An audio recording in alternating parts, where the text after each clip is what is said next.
పొద్దున 5:30కి హాస్పిటల్కి వస్తే ఆయన ఇంటికి వెళ్ళేసరికి 11:30. సుమారు ఒక 4-5 గంటలు పడుకుంటే చాలా గొప్ప. రోజుకి మినిమం 120 మంది పేషెంట్స్ని ఓపీలో చూస్తూ 10 to 20 యావరేజ్గా మాట్లాడుతున్నాను సర్జరీస్ చేయడం ఆయన ప్రత్యేకత.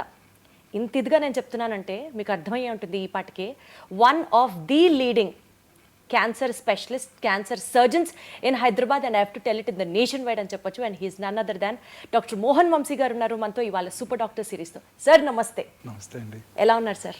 సార్ యాక్చువల్లీ క్యాన్సర్కి సంబంధించి పేషెంట్స్కి ట్రీట్మెంట్ అందించడంలో గత 30 సంవత్సరాలుగా మీరు పెట్టినటువంటి ఎఫర్ట్స్ ఒక్కసారి వెనక తిరిగి చూసుకుంటే సార్, ఇదే నా లైఫ్ మిషన్ అని మీకు ఆ డిఫైనింగ్ మూమెంట్ ఎప్పుడు అనిపించింది సార్? సో క్యాన్సర్ అంటే ఆ రోజుల్లో way back in 1990s nobody was interested in taking up this subject. Cancer అనగానే చాలామంది క్యాన్సర్ పేషెంట్స్ని ఆపరేట్ చేస్తే my own boss in JIPMER Pondicherry said, అరే why do want to choose cancer surgery? You operate on cancer patients, they die of metastasis. You operate on cancer patients, they come back with disease recurrence. అని నన్ను భయపెట్టారు. You will get frustrated in your life. ఆయన doctor Mehta అని use a professor of surgery in Pondicherry JIPMER, where I studied. నేను MBBS MS కూడా అక్కడే చేశాను పాండిచేరిలో. ఆయన అన్నారు అన్నమాట. So cancer surgery is for older people like me, not for younger people like you. నువ్వు చాలా ఫ్రస్ట్రేషన్కి గురవుతావు వీళ్ళందరినీ చూసి, క్యాన్సర్ తిరిగి రావటం, క్యాన్సర్ పేషెంట్స్ చనిపోవటం చూసి అని ఆ రోజుల్లో అన్నారు నాతో. అయినప్పటికీ I was very keen cancer surgery చేయాలని ఆ రోజుల్లోనే అనుకున్నాను అనమాట, వే బ్యాక్ ఇన్ 1990s. ఎందుకు సార్ ఆయన మిమ్మల్ని డిమోటివేట్ చేసిన? Why only cancer? ఆ రోజుల్లో క్యాన్సర్ ప్రోగ్నోసిస్ అలానే ఉండేది. క్యాన్సర్కి ఇంత అడ్వాన్స్ ట్రీట్మెంట్స్ ఉండేవి కావు. సో ఆ రోజుల్లో అక్కడ పాండిచేరిలో క్యాన్సర్ ఇన్సిడెన్స్ కూడా చాలా ఎక్కువ ఉండేది. క్యాన్సర్ పేషెంట్స్ ఎక్కువగా జిప్మర్ పాండిచేరికి వచ్చేవాళ్ళు అనమాట. So it was challenging, very challenging. Major surgeries, 6 to 8 hour surgeries, ఒక ఆర్గన్ని తీసేయటం, ఆ తర్వాత వాళ్ళని జాగ్రత్తగా రేడియేషన్, కీమోథెరపీ ఇవ్వడం చాలా ఛాలెంజింగ్గా ఉండేది. So that was very interesting to me. So అందుకే ఎంఎస్ అయిపోగానే ఇమీడియట్గా నేను ఆర్డీఆర్ క్యాన్సర్ ఇన్స్టిట్యూట్ ఎంట్రన్స్ రాసి అక్కడ సీట్ తెచ్చుకోవడం. MCh surgical oncology prestigious institute in the country, cancer institute అడియార్లో నేను నా పోస్ట్ గ్రాడ్యుయేషన్ చేయడం జరిగింది. Sir cancer treatment, cancer prognosis మీరు చెప్పినట్లు చాలా ఛాలెంజింగ్గా ఉన్నప్పటికీ ఈక్వల్గా టైరింగ్గా కూడా అనిపించిందా సార్ ఎప్పుడన్నా? Very tiring madam. చాలాసార్లు చాలా ఫ్రస్ట్రేటింగ్గా కూడా ఉంటుంది. ఎంతో కష్టపడి ఆపరేషన్ చేస్తాము, దానికి కీమోథెరపీ ఇస్తాము, రేడియోథెరపీ ఇస్తాము, ఫస్ట్ ఫాలోఅప్లోనే జబ్బు తిరిగి రావడం జరుగుతుంది. మా సీనియర్ సర్జన్ ఒక ఆయన చెప్పారు, the unpredictable biological behaviour of the cancer makes the most predictable treatment unpredictable. అంటే మనం ఎంతో కష్టపడి ఆ క్యాన్సర్ బిహేవియర్ ఎలా ఉంటుందంటే మనం అసలు ప్రెడిక్ట్ చేయలేము. ఎంతో కష్టపడి దానికి మనం వైద్యం చేసినప్పటికీ కూడా తిరిగి వస్తుంటాయి. అప్పుడు చాలా ఫ్రస్ట్రేటింగ్గా ఉంటుంది, డిప్రెసింగ్గా కూడా ఉంటుంది. ఏంటి సార్ యూజువల్గా ఒక పేషెంట్ బాధతో డాక్టర్ దగ్గరికి వస్తాడు, కానీ డాక్టర్కి కూడా డిప్రెషన్ ఉంటుంది, డాక్టర్ కూడా ఫ్రస్ట్రేటెడ్గా ఫీల్ అవుతారు, డాక్టర్ కూడా స్ట్రెస్ ఫీల్ అవుతారు అని చాలా తక్కువ మంది అర్థం చేసుకుంటారు. Quite stressful to doctors and cancer surgeons. Absolutely sir, I agree. చాలాసార్లు తిరిగి వచ్చినప్పుడు వాళ్ళకన్నా మాకు ఎక్కువ బాధ ఉంటుంది. అంటే వాళ్ళకు ఉండదని కాదు, మాకు కూడా డిప్రెసింగ్గా ఉంటుంది. రిపోర్ట్ వచ్చినప్పుడు వాళ్ళు పోస్ట్ ఫాలోఅప్ వస్తారు, మార్నింగ్ వాళ్ళని ఎగ్జామిన్ చేసి స్కాన్ రాయడం జరుగుతుంది. ఆ స్కాన్ రిపోర్ట్ తీసుకొచ్చినప్పుడు మేము కూడా మనసులో అమ్మో దేవుడా వీడికి వీడికి రికరెన్స్ రాకూడదు అనుకొని ఓపెన్ చేస్తుంటాం రిపోర్ట్. మేము కూడా మాకు కూడా చాలా టెన్షన్తో ఉంటుంది. ఎట్లా sir, how do you deal with all this stress sir? Being a doctor, ఇంకొకళ్ళకి ఆన్సర్ చెప్పాలి, ఈక్వల్గా మీకు స్ట్రెస్ ఉంటుంది, మీలో కూడా హ్యూమన్ యాంగిల్ ఉంటుంది. డెఫినెట్గా apart from all these things ఒక 100 సంఖ్యలో పేషెంట్స్ని రోజు చూస్తూ ఉంటారు. ఏంటి సార్ మీకు మోటివేషన్ ఫ్యాక్టర్ ఏంటి? How do you destress yourself? మనకి I enjoy this profession. So మనకు ఒక బాధ అంటూ ఏముండదు. ఇప్పుడు if you don't like some profession and you have to work, మనం పని చేయాలంటే మనకి స్ట్రెస్ఫుల్గా ఉంటుంది. ఇది నాకు పని చేయడమే హాబీ. నాకు ఇది స్ట్రెస్ఫుల్గా ఉండదు. ఇది రోజు మార్నింగ్ ఓపీకి వెళ్ళి 100 పేషెంట్స్ చూస్తే నాకు చాలా హ్యాపీగా ఉంటుంది. That it self is meditation for me. This is what the younger generation has to learn from you sir. 8 o'clock ఓపీకి వెళ్తే 1 o'clock అయ్యే వరకు టైం తెలియదు. కడుపులో కొంచెం ఆకలి స్టార్ట్ అయితే 1 o'clock, అప్పుడు 1 అయిందా అని టైం చూస్తాను. అద్భుతం సార్, అందుకనే మీరు దేవుడు. టైం తెలియదు మాకు. రైట్ సార్, అక్కడ చూస్తూనే ఉంటాను హ్యాపీగా. సార్ పాండిచ్చేరి నుంచి మీరు చేసినటువంటి ఇంటర్నేషనల్ స్టడీస్, అక్కడ ప్రాక్టీస్ చేయడం, ఆ యూనివర్సిటీస్కి వెళ్ళడం, ఫ్రాన్స్ కూడా వెళ్ళి చదువుకున్నారు. సో నేషనల్ వైడ్ అండ్ అంటే గవర్నమెంట్ హాస్పిటల్స్లో పనిచేశారు మీరు, ఇంటర్నేషనల్ హాస్పిటల్స్లో మీ వర్క్ ఎక్స్పీరియన్స్ ఉంది. అక్కడ నుంచి కమింగ్ బ్యాక్ టు ఒమేగా, ఈ మొత్తం మీ యొక్క సైకిల్ చూసుకుంటే సార్, మీ కెరియర్ సైకిల్ చూసుకుంటే వన్ బిలీఫ్ మీ ప్రాక్టీస్లో this philosophy is my driving force అని మీరు నమ్మే ఫిలాసఫీ ఏంటి సార్? సో ఏమీ ట్రీట్మెంట్ చేయలేనప్పుడు కూడా చాలాసార్లు పేషెంట్ కొంచెం ఓపిక్గా వాళ్ళతో సానుభూతితో మాట్లాడితే డెఫినెట్గా వాళ్ళ కాన్ఫిడెన్స్ని గెయిన్ చేస్తే వాళ్ళు చాలా కాలం బతికేస్తారండి. వాళ్ళకి ట్రీట్మెంట్ ఇవ్వలేకపోయినా చాలు, వాళ్ళకి ధైర్యం చెప్పి నమ్మకం చెప్పి వాళ్ళకి మనం ఆ డిసీజ్ని ఫేస్ చేసేటట్టు చేయగలిగితే వాళ్ళు చాలా కాలం బతికేస్తారు. చాలాసార్లు లేట్ స్టేజ్ క్యాన్సర్ పేషెంట్స్లో ట్రీట్మెంట్ ఏమి ఉండదు. చాలామంది చెప్తారు నువ్వు కొన్ని వారాలు బతావు, కొన్ని నెలలు బతావు, ఇంటికి వెళ్ళిపోమని. మన దగ్గరికి వచ్చినప్పుడు వాళ్ళు ఎంతో ఆశతో వచ్చినప్పుడు వాళ్ళకి ఎంతో ధైర్యం చెప్పాలి మనం. ఈ క్యాన్సర్ నేను ఒకటి గట్టిగా నమ్ముతానండి, పేషెంట్ కనుక డాక్టర్ మీద నమ్మకం ఉంటే ఖచ్చితంగా ట్రీట్మెంట్ తీసుకోకపోయినా గెలిచేస్తాడు ఆయన. What is important is that confidence, that faith. అది ఉండాలి పేషెంట్కి. ఫెయిత్ కనుక ఉంటే ఖచ్చితంగా గెలుస్తారండి. రేపు పొద్దున చనిపోయేవాడికి కూడా మీ అబ్బాయి అమెరికా నుంచి ఒక వైద్యం మెడిసిన్ తెప్పించారని చెప్పి తులసి తీర్థం నోట్లో పోయండి, ఆయన చాలా కాలం బతుకుతాడు. ఈ నమ్మకమే మోస్ట్ ఇంపార్టెంట్. ఆ నమ్మకం అనేది చాలా ఇంపార్టెంట్. ధైర్యంగా ఉంటే దేన్నైనా జయించవచ్చు. మానసికంగా మనం ధైర్యంగా ఉంటే ఏ ప్రమాదాన్నైనా నివారించవచ్చు. సో అన్ని జబ్బులకి మూల కారణం ఈ మానసిక అశాంతత, మానసికంగా ప్రశాంతితో లేకపోవటం, ఇదే మూల కారణం అండి. అందుకనే సార్ మీరు సర్జరీ చేసిన పేషెంట్స్ని మీ హాస్పిటల్స్లో పొద్దున వెళ్ళి విజిట్ చేస్తారు, సాయంత్రం వెళ్ళి పలకరిస్తారు, ఖచ్చితంగా డాక్టర్ గారు వచ్చి మాతో మాట్లాడతారు, అదే మాకు ధైర్యం అని చెప్తూ ఉంటారు అందరూ. చాలా మంది చెప్తారు ఈ మాట. ఖచ్చితంగా చూడాలి వాళ్ళని. పేషెంట్కి ప్రతి ఫాలోఅప్లో కూడా చూస్తాను. 20 ఏళ్ల తర్వాత వాళ్ళు వచ్చినా ఖచ్చితంగా నేనే చూస్తాను.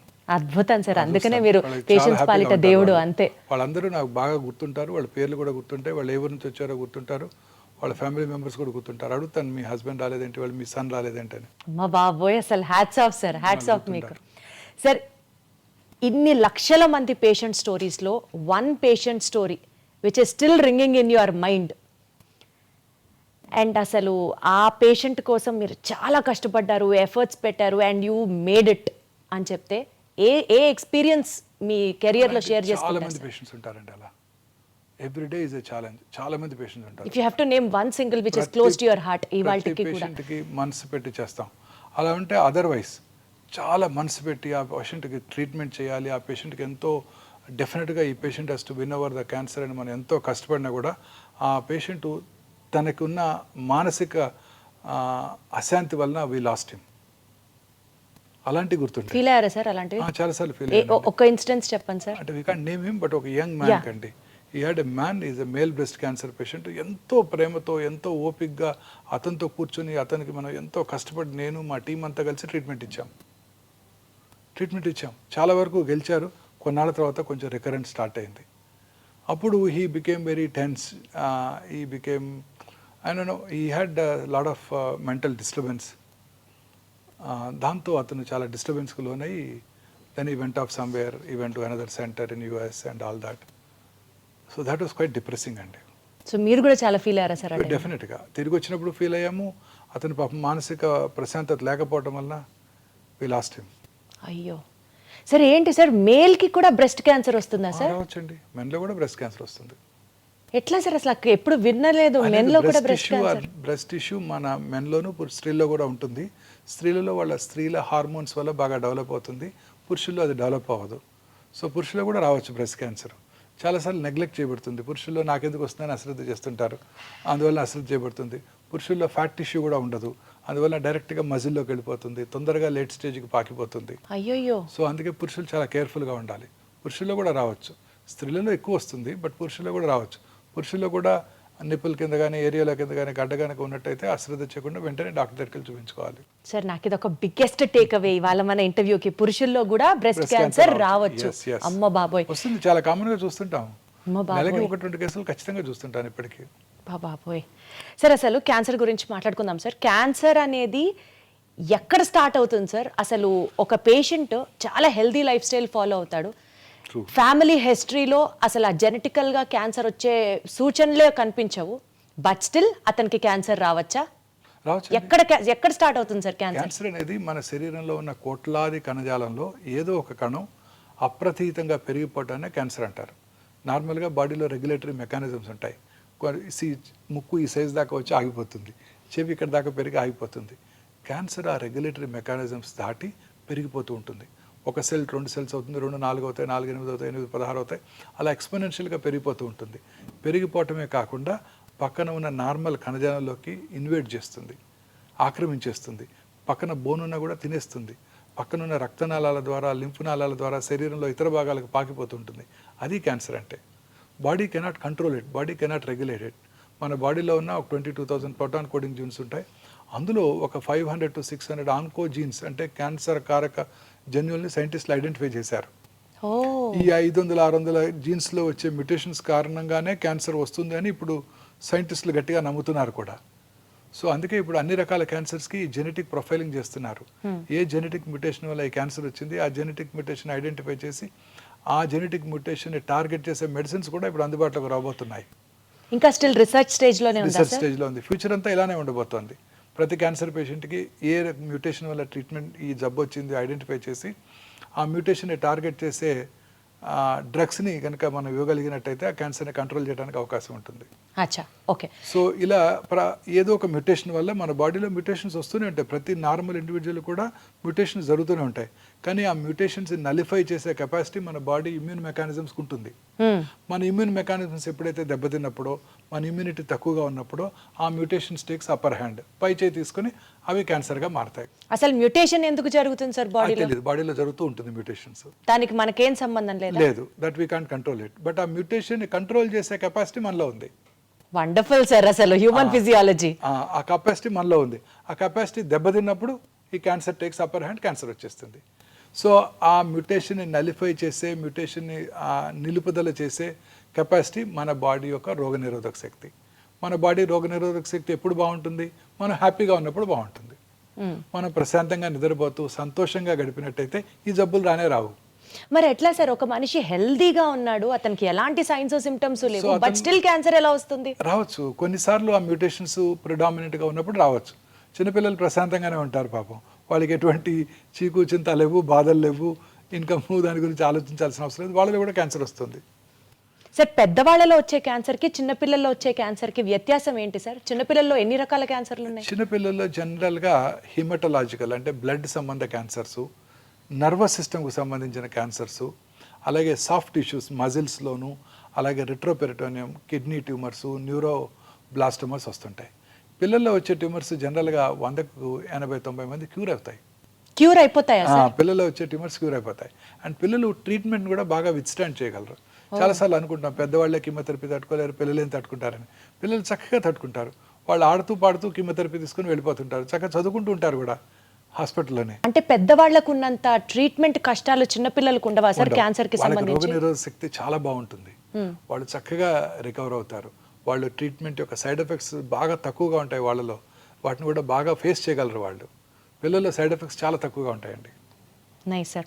సార్, ఇప్పుడు పెద్దవాళ్ళలో క్యాన్సర్ రావడానికి మీరు అన్నట్లుగా జెనెటిక్ మ్యుటేషన్ అనేది అది అప్పర్ హ్యాండ్ ప్లే చేస్తుంది, అర్థమైంది సార్ నాకు. అది కాకుండా ఇప్పుడు మనము డైట్ రిలేటెడ్ అని చెప్పాలా, లేకపోతే smoking life style habit related అని చెప్పాలా, వైరస్ రిలేటెడ్ అని చెప్పాలా, లేకపోతే ఫైనల్లీ ఫ్యామిలీ హిస్టరీలో ఉంది కాబట్టి వీళ్ళకి కూడా వచ్చేస్తుంది అని చెప్పాలా? How do you have to see the? అన్నీ చెప్పొచ్చండి. మన బాడీలో 2 రకాల కారణాలు ఉన్నాయండి క్యాన్సర్ అవడానికి. ఒకటి జెనెటిక్ ప్రెడిస్పోజిషన్, అది మనం ఏం చేయలేము. BRCA1 BRCA2 మ్యూటేషన్ అంటారు, వినే ఉంటారు. మిస్ యాంజెలినా జోలీ వారి తల్లి గారికి ట్రిపుల్ నెగిటివ్ బ్రెస్ట్ క్యాన్సర్ ఉన్నట్టయితే వారు కూడా 20 లెవెల్లోనే ఆ టెస్ట్ చేయించుకున్నారు. వారికి ఆ మ్యూటేషన్ వారిలో ఉంది కాబట్టి వారు క్యాన్సర్ రాకముందే 2 బ్రెస్ట్లు 2 ఓవరీలు తీయించేసుకున్నారు.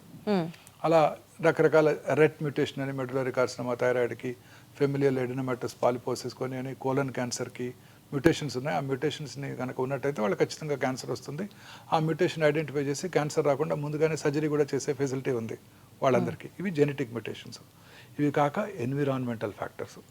ఎన్విరాన్మెంటల్ ఫ్యాక్టర్స్లో ఇవి మీరు చెప్పినవన్నీ, లైఫ్ స్టైలు, అందులో ఇంక్లూడింగ్ ఫుడ్, దురలవాట్లు, తర్వాత మన చుట్టూ ఉండే ప్లాస్టిక్స్, ఎన్విరాన్మెంటల్ పొల్యూషను, ఇవన్నీ దోహదం చేస్తాయి క్యాన్సర్ రావడానికి. సో ఉదాహరణకి లైఫ్ స్టైల్ తీసుకున్నట్టయితే ముఖ్యంగా దురలవాట్లు. స్మోకర్స్లో మనందరికీ తెలుసు ఎటువంటి క్యాన్సర్స్ వస్తాయో. స్మోకింగ్ చేసిన ఫ్యూ సెకండ్స్లోనే ఆ స్మోక్లో ఉన్న, టొబాకోలో ఉన్న 400-500 కార్సినోజన్స్ అంటే క్యాన్సర్ కారక పదార్థాలు మన బ్లడ్లోకి వెళ్ళి బాడీలో అన్ని భాగాల్లోనూ క్యాన్సర్ కలగజేస్తాయి.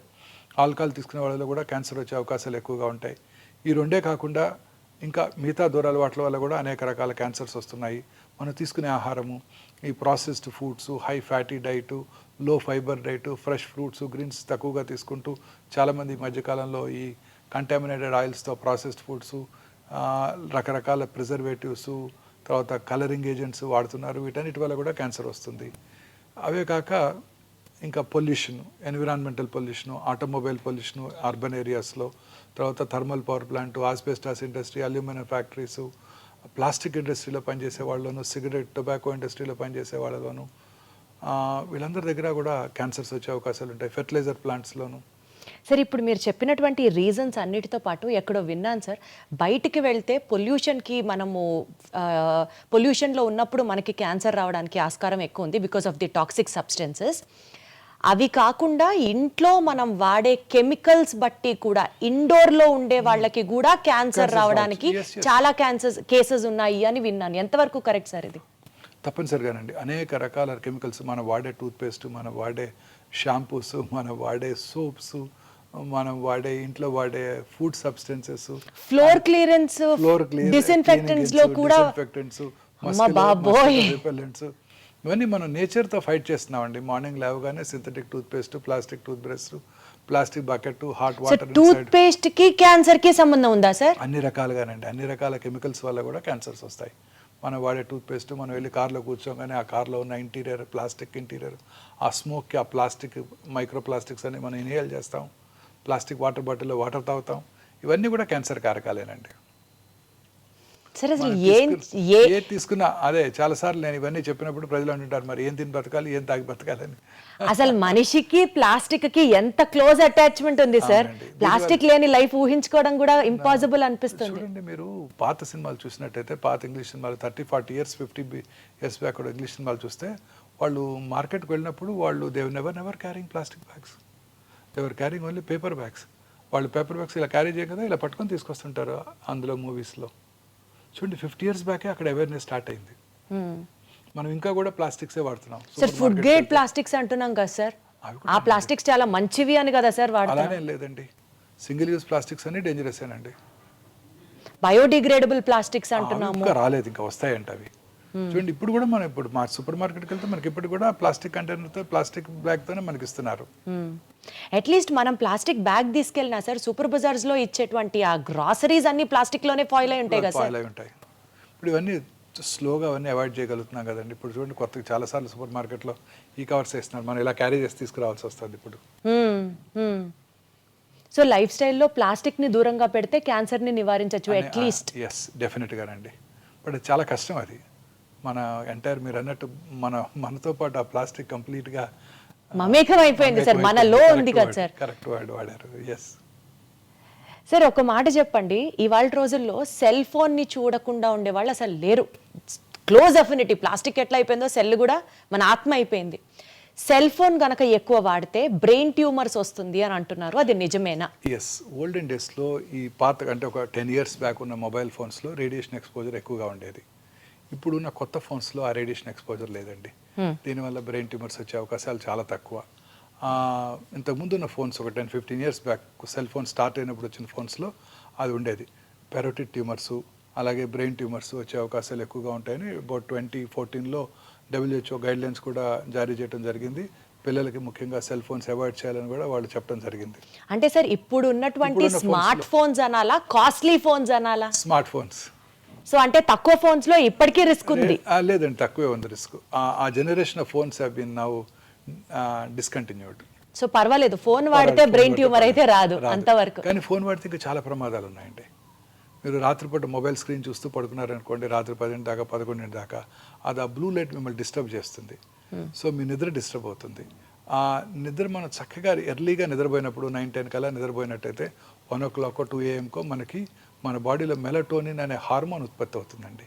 ఆ melatonin as a strong anti cancer properties, అనేక రకాల క్యాన్సర్స్ రాకుండా చేస్తుంది. మీరు రోజు ఆ 11 పడుకునే ముందు లేట్గా ఈవినింగ్ టీవీ చూడటం, లేట్గా ఆ తర్వాత మొబైల్ ఫోన్ చూస్తూ పడుకోవటం, అందులో మెసేజెస్ ఆన్సర్ చేయటం, మీ వర్క్ అంతా డిక్టేట్ చేయటం మీ అసిస్టెంట్స్కి, కొలీగ్స్కి చేస్తూ పడుకుని రాత్రి 10 మొబైల్ ఫోన్తో పడుకున్నారనుకోండి, ఆ బ్లూ లైట్తో your entire rhythm gets disturbed.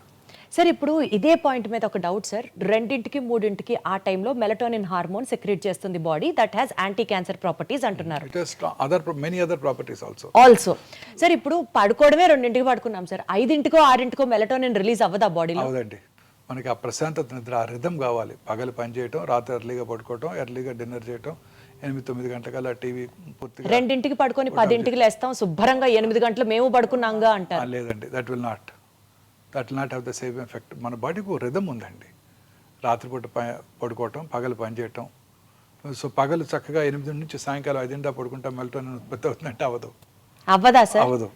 So ఈ రాత్రిపూట పనిచేసే వాళ్ళందరిలో కూడా క్యాన్సర్ వచ్చే అవకాశాలు ఎక్కువగా ఉంటాయి. క్యాన్సరే కాదు, blood pressure, coronary artery disease వచ్చే అవకాశాలు కూడా ఎక్కువగా ఉంటాయి. బ్రెస్ట్ క్యాన్సర్ వచ్చే అవకాశాలు స్త్రీలలో ముఖ్యంగా ఈ రాత్రిపూట అంతా బీపీఓ కంపెనీస్లో పనిచేస్తుంటారు, టాల్ టవర్స్లో, వెల్ లిట్ టవర్స్లో, వాళ్ళలో అసలు మెలటోనిన్ ఉత్పత్తి అవ్వదు, వాళ్ళకి క్యాన్సర్స్ వచ్చే అవకాశాలు, అనేక రకాల ఎలిమెంట్స్ వచ్చే అవకాశాలు కూడా చాలా ఎక్కువ. అంటే నిద్రకి క్యాన్సర్కి కూడా సంబంధం ఉందంటారు అయితే? నిద్రపోతే క్యాన్సరే రాదు. సంతోషం, మంచి నిద్ర అంటే ఎలా ఉంటుంది సార్? ఈ జనరేషన్ అడిగే క్వశ్చన్ అది. నాకు తెలీదు, నేను పడుకునే సరి 11:30 అయిపోతుంది. క్యాన్సర్ ని చూసే డాక్టర్కే నిద్ర లేదు 4-5 అవర్స్ అంటే ఎట్లా సార్ మరి? బట్ స్టిల్ ఆ 4-5 అవర్స్ మీరు సాటిస్ఫాక్షన్ తో, కంటెంట్మెంట్ తో పడుకుంటారు. సో మీ నిద్రకు అసలు ప్రైస్లెస్. లేదండి, అందులో కూడా కాల్స్ వస్తాయి, పేషెంట్స్ ఫోన్ చేసేస్తుంటారు. మీరు ఆన్సర్ చేస్తారా సార్? అర్ధరాత్రి కూడా? చేస్తాను. అర్ధరాత్రి కూడా చేస్తారా సార్? ఆ ఫోన్ స్పెషల్గా హాస్పిటల్ ఫోన్ ఉంటుంది, రాత్రిపూట కాల్ వచ్చిందంటే ఖచ్చితంగా కాల్ చేస్తాను. మరి ఎట్లా సార్ మీకు నిద్ర ఎట్లా? మాకు అలవాటు అయిపోయిందండి, సర్జన్స్ అంతా అంతే, ఫోన్ తీసుకోవడం వెంటనే పడుకుంటాం మేము. మాకు ఆ ప్రాబ్లం లేదు. ఓకే సార్, ఇప్పుడు యూజువల్గా అంటూ ఉంటారు కదా, అన్నం తిన్న తర్వాత ఆర్ ఏ మీల్ తీసుకున్న తర్వాత అన్న డెజర్ట్ తినడం అనేది ఒక లైఫ్ స్టైల్, కొత్తగా వచ్చినటువంటి ఒక habit and people are addicted to it. ఆ మాటలో మాట్లాడితే ఆర్టిఫిషియల్ స్వీట్నర్స్ లైక్ ఆస్పర్టమ్ కానివ్వండి, సుక్రలేస్ కానివ్వండి, ఇలాంటి ఆర్టిఫిషియల్ స్వీటనర్స్ వల్ల క్యాన్సర్ వస్తుంది అన్నది నిజమా లేకపోతే అబద్ధమా? నిజమే. అనేక రకాల ఎలిమెంట్స్ ఇంక్లూడింగ్ కిడ్నీ ఎలిమెంట్స్ కూడా ఈ ఆర్టిఫిషియల్ స్వీట్నర్స్ వస్తుంటాయి. నేను చాలా సార్లు నా ప్రోగ్రామ్స్లో చెప్పాను, అన్ని రకాల ఆర్టిఫిషియల్ స్వీట్నర్స్ అండ్ షుగర్ కూడా తగ్గించాల్సిందే. షుగర్ కి డైరెక్ట్ గా క్యాన్సర్ కి రిఫైన్డ్ షుగర్ అనేక రకాల ఎలిమెంట్స్ కారణం అండి. సో దాని బదులు ఫ్రూట్స్ లో ఉండే షుగర్ ద్వారా మనకు ఆ కార్బోహైడ్రేట్ రిక్వైర్మెంట్ వస్తే చాలా బాగుంటుంది. ఈ complex carbohydrates are far superior to the simple sugars. ఇప్పుడు ప్లెయిన్ రైస్ ఉందనుకోండి, ఇట్స్ ఎ సింపుల్ షుగర్. దాన్ని ఫెర్మెంట్ చేసుకుని ఇడ్లీ దోశలాగా తిన్నాం అనుకోండి, it's a complex carbohydrate. So complex carbohydrates వలన ఆ షుగర్ స్పైక్స్ ఉండవండి. సో గ్లూకోజ్ స్పైక్స్ ఉండవు, ఇన్సులిన్ రెసిస్టెన్స్ డెవలప్ అవ్వదు. సో వాళ్ళు అన్ని రకాల ఎలిమెంట్స్ వచ్చే అవకాశాలు కూడా తక్కువగా ఉంటాయి. సో ఈ simple sugars are dangerous. The plain white refined sugar with మైదాతో చేసే స్వీట్స్ ఉంటాయి చూడండి, అవి చాలా డేంజరస్. అన్ని రకాల ఎలిమెంట్స్కి అవి కారణం అండి. సౌత్ ఇండియన్ ఫుడ్లోను, నార్త్ ఇండియన్ ఫుడ్లో కూడా, ముఖ్యంగా ఇండియన్ ఫుడ్లోనే ఎక్కువ చూస్తుంటాం. అందుకే ఇండియాలో ఉన్నంతమంది డయాబెటిక్స్ ప్రపంచంలో ఎక్కడా లేరు. సో ఈ simple sugars are dangerous. Fruit sugars, complex sugars are safe. So fermented idli తిన్నాం అనుకోండి, అదే రైస్తో మనం ఇడ్లీ తయారు చేసుకున్నాం అనుకోండి, దట్ ఈస్ సేఫ్. అదే రైస్తో దోశ చేసుకున్నాం, fermented food, they are safe. కానీ సార్ మనం అవాయిడ్ చేయండి అని చెప్పడం యాజ్ అ డాక్టర్ మీరు చెప్తారు, బట్ ఆన్ ప్రాక్టికల్ నోటు ఏదో ఒక రోజు, ఈరోజు ఫ్రెండ్ పిలిచాడనో, మరుసటి రోజు ఆఫీస్లో పార్టీ అనో, ఫ్యామిలీ ఫంక్షన్ అనో ఏదన్నా కావచ్చు కదా, తినాల్సి వచ్చింది sir. Then how do we plan our life style sir? అసలు తిననే కూడదంటారా? అలా 1-2 సార్లు తింటే ఏం ప్రాబ్లం లేదండి. మితంగా తీసుకుంటే ఏదైనా మంచిదే, ఎక్కువగా తీసుకోకూడదు. మన లైఫ్ స్టైల్ మనం పూర్తిగా ఒక మంచి లైఫ్ స్టైల్లో ఉండాలంటే equally good amount of protein, good amount of carbohydrate, preferably unprocessed foods, natural sugars, natural ఫుడ్స్తో మనం అది చూసుకోవాల్సి ఉంటుంది. డైటరీ దీనికి అలవాటు పడిపోవాలి మనం. Morning good amount of fruits, తర్వాత some amount of nuts. Fruits కూడా ఒకేసారి ఫ్రూట్సే తినకూడదు, వాటితో పాటు కొంచెం నట్స్, కార్బోహైడ్రేట్ తీసుకుంటే షుగర్ స్పైక్స్ తగ్గిపోతాయి అన్నమాట. తర్వాత మనం తీసుకునే మధ్యాహ్నం మీల్లో కూడా ఐసీఎంఆర్ గైడ్లైన్స్ వచ్చేసాయి. 56% of our ailments are due to food consumption. Ailments itself are due to food consumption sir? Like for example if you have to explain. అన్ని రకాల ఎయిల్మెంట్స్కి ఫుడే కారణం అండి. సో మన ఫుడ్ అంటే ఎట్లా సార్, ఎట్లా ఫుడ్ ఇంటేక్ ఎయిల్మెంట్స్ కి ఎట్లా? అన్ని రకాల అంటే ఏ ఎయిల్మెంట్ అయినా కూడా అండి, మనకు ఉదాహరణ కర్నరీ ఆర్టరీ డిసీజ్ కానివ్వండి, మన ఇంప్రూవ్డ్ సెర్బ్రోవాస్కులర్ యాక్సిడెంట్స్ కానివ్వండి, అల్జీమర్స్ డిసీజ్ కానివ్వండి, అన్నిటికీ కూడాను మనం తీసుకునే ఆహారమే ముఖ్యమండి.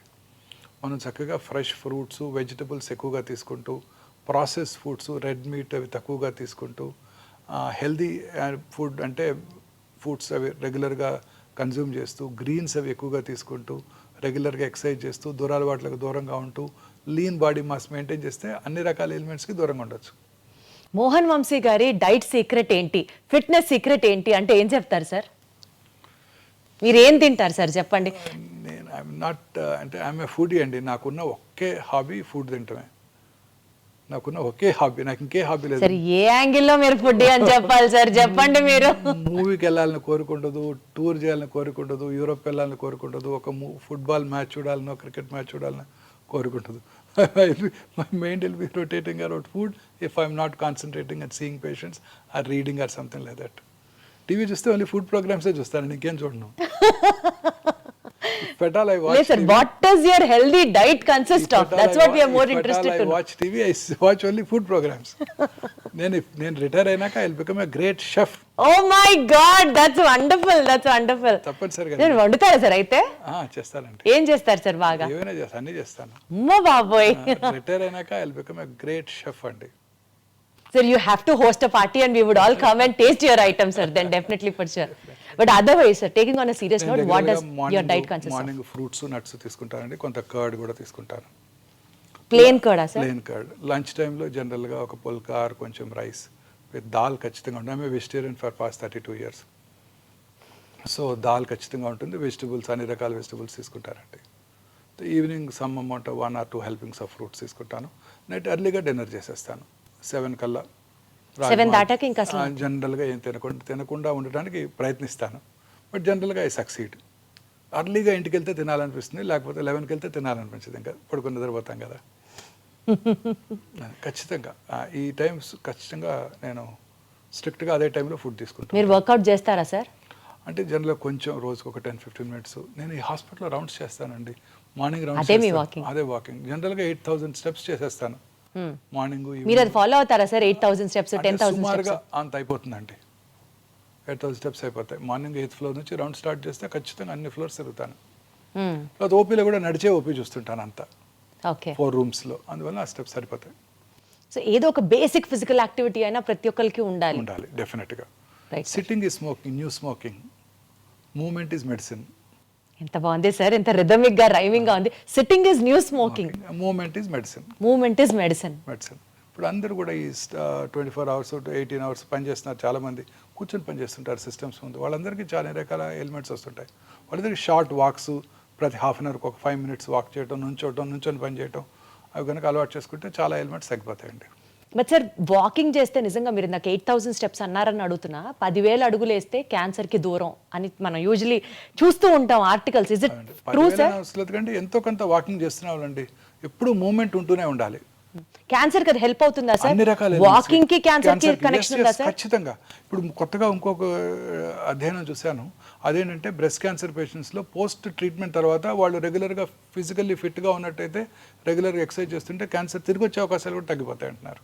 Okay okay okay okay sir, అసలు క్యాన్సర్లో ఎన్ని రకాలు ఉంటాయి సార్? ఆ అన్ని రకాల క్యాన్సర్స్ని మనం ముందరగానే ఐడెంటిఫై చేయొచ్చా సార్? క్యాన్సర్ అంటే మనం అనుకున్నట్టు ఏదో కణజాలం నుంచి క్యాన్సర్ రావచ్చండి. సో బ్రాడ్గా 2 రకాల క్యాన్సర్స్ వస్తుంటాం. ఒకటి సాలిడ్ ఆర్గన్స్ అంటే బ్రెస్ట్, లంగ్, బోను, బ్రెయిన్, కోలను, స్టమక్ అనమాట. రెండోది హిమటలాజికల్ అంటే బ్లడ్ సంబంధ క్యాన్సర్స్. బ్లడ్ బాడీ అంతా ఉంటుంది కదండి. ఇవన్నీ జనరల్గా బోన్ మ్యారోలో తయారై బ్లడ్ క్యాన్సర్స్ ద్వారా మనకు మేనిఫెస్ట్ చేస్తాయి. సో ఈ 2 రకాల క్యాన్సర్స్ డిఫరెంట్గా ఉంటాయి అనమాట. ఈ సాలిడ్ ట్యూమర్స్కి ట్రీట్మెంట్ వేరుగా ఉంటుంది, హిమటలాజికల్ మెలిగ్నెన్సీస్కి ట్రీట్మెంట్ వేరుగా ఉంటుంది. హిమటలాజికల్ మెలిగ్నెన్సీ జనరల్గా కీమోథెరపీ, టార్గెటెడ్ థెరపీస్, ఇమ్యూనోథెరపీస్ ఉంటాయి. సాలిడ్ ట్యూమర్స్కి సర్జరీ, రేడియేషన్, కీమోథెరపీ అవి ఉంటుంటాయి అనమాట. సో ఈ క్యాన్సర్స్ అన్నీ కూడాను డిఫరెంట్ స్పెషలిస్ట్ వీటిని హ్యాండిల్ చేస్తుంటారు క్యాన్సర్కి. సో క్యాన్సర్ యొక్క బిహేవియర్ అనేది ట్యూమర్ యొక్క గ్రేడ్ని బట్టి ఆధారపడి ఉంటుంది. చాలామందికి ఒకే రకమైన క్యాన్సర్. ఒకసారి నాకు ఒక పేషెంట్ వచ్చారు, ఒక 20 years బ్యాక్ నేనే ఆ పేషెంట్కి బ్రెస్ట్ క్యాన్సర్ సర్జరీ చేశాను.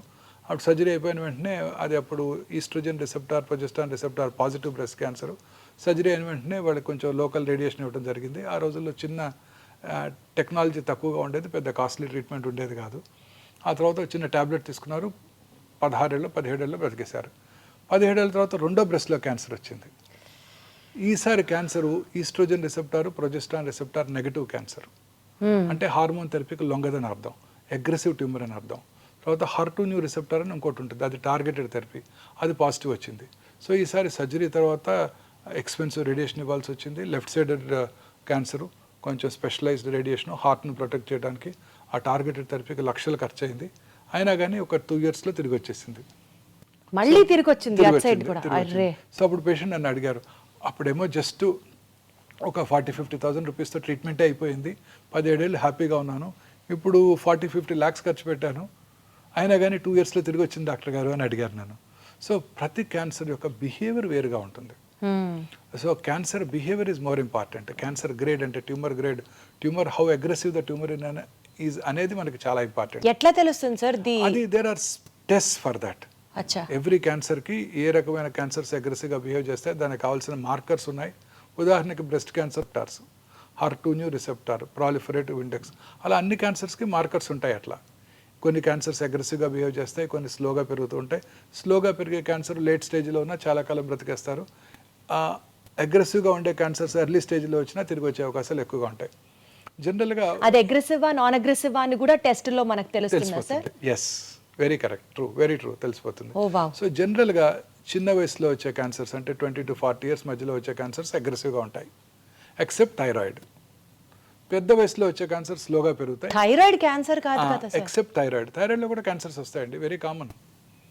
థైరాయిడ్ క్యాన్సర్స్ ఒక్కటే చిన్న వయసులో వస్తే స్లోగా పెరుగుతాయి, పెద్ద వయసులో వస్తే ఫాస్ట్గా పెరుగుతాయి. మిగతా అన్ని క్యాన్సర్స్ జనరల్గా ఎల్డర్లీ ఏజ్లో వచ్చినప్పుడు స్లోగా పెరుగుతాయి, చిన్న వయసులో 20 to 40 మధ్యలో వచ్చినప్పుడు ఫాస్ట్గా పెరుగుతాయి. అంటే యూజువల్గా ఇప్పుడు ఈ థైరాయిడ్ హార్మోన్ ఇంబ్యాలెన్స్ అనేది ఎక్కువ వింటూ ఉంటాం కదా సార్, థైరాయిడ్, PCOD, PCOS ఇట్లా చెప్తూ ఉంటారు కదా sir. So thyroid deficiency or hyper activeness of thyroid gland might also lead to cancer. లేదండి, అది వేరు, టోటలీ వేరు. ఇది ఫిజియలాజికల్. థైరాయిడ్ చాలామంది నాకు చెప్తుంటారు నాకు థైరాయిడ్ ఉందని. థైరాయిడ్ అందరికీ ఉంటుంది, కొన్నిసార్లు ఎక్కువ పని చేస్తుంది, హైపర్ ఫంక్షనింగ్ వేరు అన్నట్టు, కొన్నిసార్లు అసలు పని చేయదు. నడి వయసులో చాలా మంది లేడీస్లో ఈ ప్రాబ్లం చూస్తుంటాం, హైపోథైరాయిడ్ అంటాం. సో అది వేరు, అది టోటలీ డిఫరెంట్. థైరాయిడ్ గ్లాండ్లో క్యాన్సర్ అవటం వేరు. థైరాయిడ్ గ్లాండ్ యొక్క ఫంక్షన్కి క్యాన్సర్కి సంబంధం లేదు మేడం.